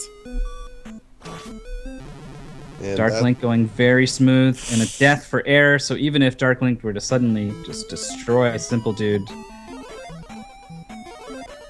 Yep, and that's it. About It's all over. 1740 is It's- where it stopped. Yep. with a 1:17.45, Simple Dude crosses the finish line and takes first place in the very first Zelda 2 100% all keys tournament. He is the champion. Error finishes in SRL, so spoilers, but he is not happy about it. Of course, giving the good game to Simple. He's not that salty. He's probably a little mad at himself. He's very hard on himself, but he would never disrespect another player. So, extending the good game, a very good sport, putting up a very tough fight against two of the best here today, earning yourself a spot in grand finals. No easy feat. Yeah, he beat So a very good Dark Link fight there. He beat the number 1 seed already, Error did. So that's pretty good achievement. Even just getting to this grand finals. I don't know. It's tough to beat Simple Dude at the game that he specializes in and is, the best in the world at. That's a really tall order. Not to mention he posted a near PB in a race with like 8 seconds off with the eco key miss. Right, yeah, he was 6 seconds off of his PB, missing the eco key and having to use backup strats. So Error had a fantastic showing earlier today, and in this run, it was so close. I mean, we saw it was neck and neck for like half the race. We were just marveling at the synchronization. Yeah, the only reason we ended up with the gap we did at the end is because of the situation. Error was forced to go for some pretty crazy stuff there. I think if both players had kind of stuck to their regular game plan, we would have saw this be even closer at the end. But that's not how things played out. In the end of the day, Simple Dude is our winner. So thanks a million to him, and to Error, and to everyone else who competed, and to everyone watching. Because everyone had a blast coming together and celebrating this game that everyone loves here. And I am sure, absolutely sure, we will see another Zelda 2 100% all keys tournament. Well, I don't know. Maybe it'll be a different category. It might be a different category, but I think the Zelda 2 tournament idea was successful enough that I bet we'll see it again next time. Absolutely. Yeah. So keep an eye out for that. I guess I don't know, where would information of that suddenly pop up? Where should people follow? No idea. Follow Well, you can follow us on Twitter, and follow we'll us on Twitter. definitely We would be certainly talking announce it. about Yeah, they would announce it. I mean, yeah, just follow the runners who you've been seeing throughout this entire tournament. So go ahead, take a look, go back through all the different restreams that we've had. Follow the runners in the tournament, because if anyone's going to know about a tournament like this coming up, it's going to be the people who run the game. And once it becomes a thing, and once that happens, we'll let you know throughout the entire community as well. So. Yeah, actually, the best way to get to stay on top of this stuff is to just get into the community, become a part of it, talking to some people. You'll hear some things. So yeah, Feasel posting our top 3 there. Definitely follow them, and you can also go back to the challenge bracket that we posted and look up all of these players. Some of these players kept playing. Dig Shake said, "You know what? I've been playing Zelda 2 for 2 weeks now. I really wish, or 2 months rather. I want another tournament." He says, "I want to put this stuff I've learned to the test once again." So he can't wait for next year. And I know a bunch of other people are going to continue playing Zelda 2 in the future. So that's great to see. And if you guys liked what you saw, then definitely consider becoming a part of the community yourself. But for now, we're going to find you guys somewhere to go. I'm pretty sure Let me just double check. A couple of things going on this And weekend. I'm- The 12-hour I'm speedrun wrong. challenge is happening. If you happen to see a lot of people mentioning that in their stream titles or playing games you've never seen them play before, it's because it is a challenge to learn a new speed game, something you've never run before, in 12 hours. So it's a fun little thing that I think like 500 people signed up for it or something like that. It's a pretty big turnout this year. But that's happening this weekend, so just browse various speedrunners streams and you'll probably find some people doing that. Yeah, I was hoping that that Speedruns Live was live with the Mega Man 2 tournament. I know there's been a couple of races. And yes, a 12-hour challenge is actually a game now in the Twitch database, so you can just look at that and see all the people Oh, that's handy. who are doing the 12-hour challenge. Yeah, it's really cool that they did that. I'm really excited. Yeah, that is a really awesome thing. I'm kind of a fan of. I'm at least going to shout out that fan of the channel and previous contributor Duckfist is learning Super Mario 64 for the 12-hour challenge. Talk about, you know, possibly biting off more than you can chew. That's a lot to process in 12 hours, so I'm definitely going to shout him out. But yeah, you follow 12-hour challenge and see people learning speedruns, because this tournament was all about kind of getting people into speedrunning, into Zelda 2, and this is a good chance to see how other people learn. I was watching Blecky learn Mario 1. He was trying to get a sub 5-minute time in 12 hours, a huge goal. But it was fascinating watching him learn, talking about where his eyes were, what kind of visual cues he was using, and certain things, forcing himself to remember certain things and patterns. Very interesting to see how people learn, and it can certainly help you when you go to learn your speed games. So I definitely recommend checking out the 12-hour challenge. I don't know if we nailed someone. I don't think anyone playing Zelda 2. Everyone's Yeah, I was all looking for someone they're all playing moving Zelda on. 2. I mean, everyone already knows Zelda 2. You can't do that for 12-hour challenge. You have to learn something else. It's just because Zelda 2 is so big, so popular. That's not quite true, but that's what I'd like to believe. All right. Oh, beautiful. All right. That's where we're gonna send these link it up. guys. Linking it up now. I hope this is right. 'Cause he did get a name change. Yep, it's in the chat now. It's Cantaloupe. Me. Can't outlope me. Yep, Cantaloupe me. I just posted it right in the chat. There it is again. He did some commentary for this tournament. He was a participant in this tournament. I like how I totally botched the link. Definitely don't follow my link. A Metroid tournament, that would be a great idea. Yeah, if anyone has ideas for tournaments, we're doing a Blaster Master tournament next month. But if you've got other ideas for tournaments and you want to help organize it and are looking for some people to cast it for you, run the cast, do some commentary or whatnot, we have some experience with that. If you're interested, just get in touch with us.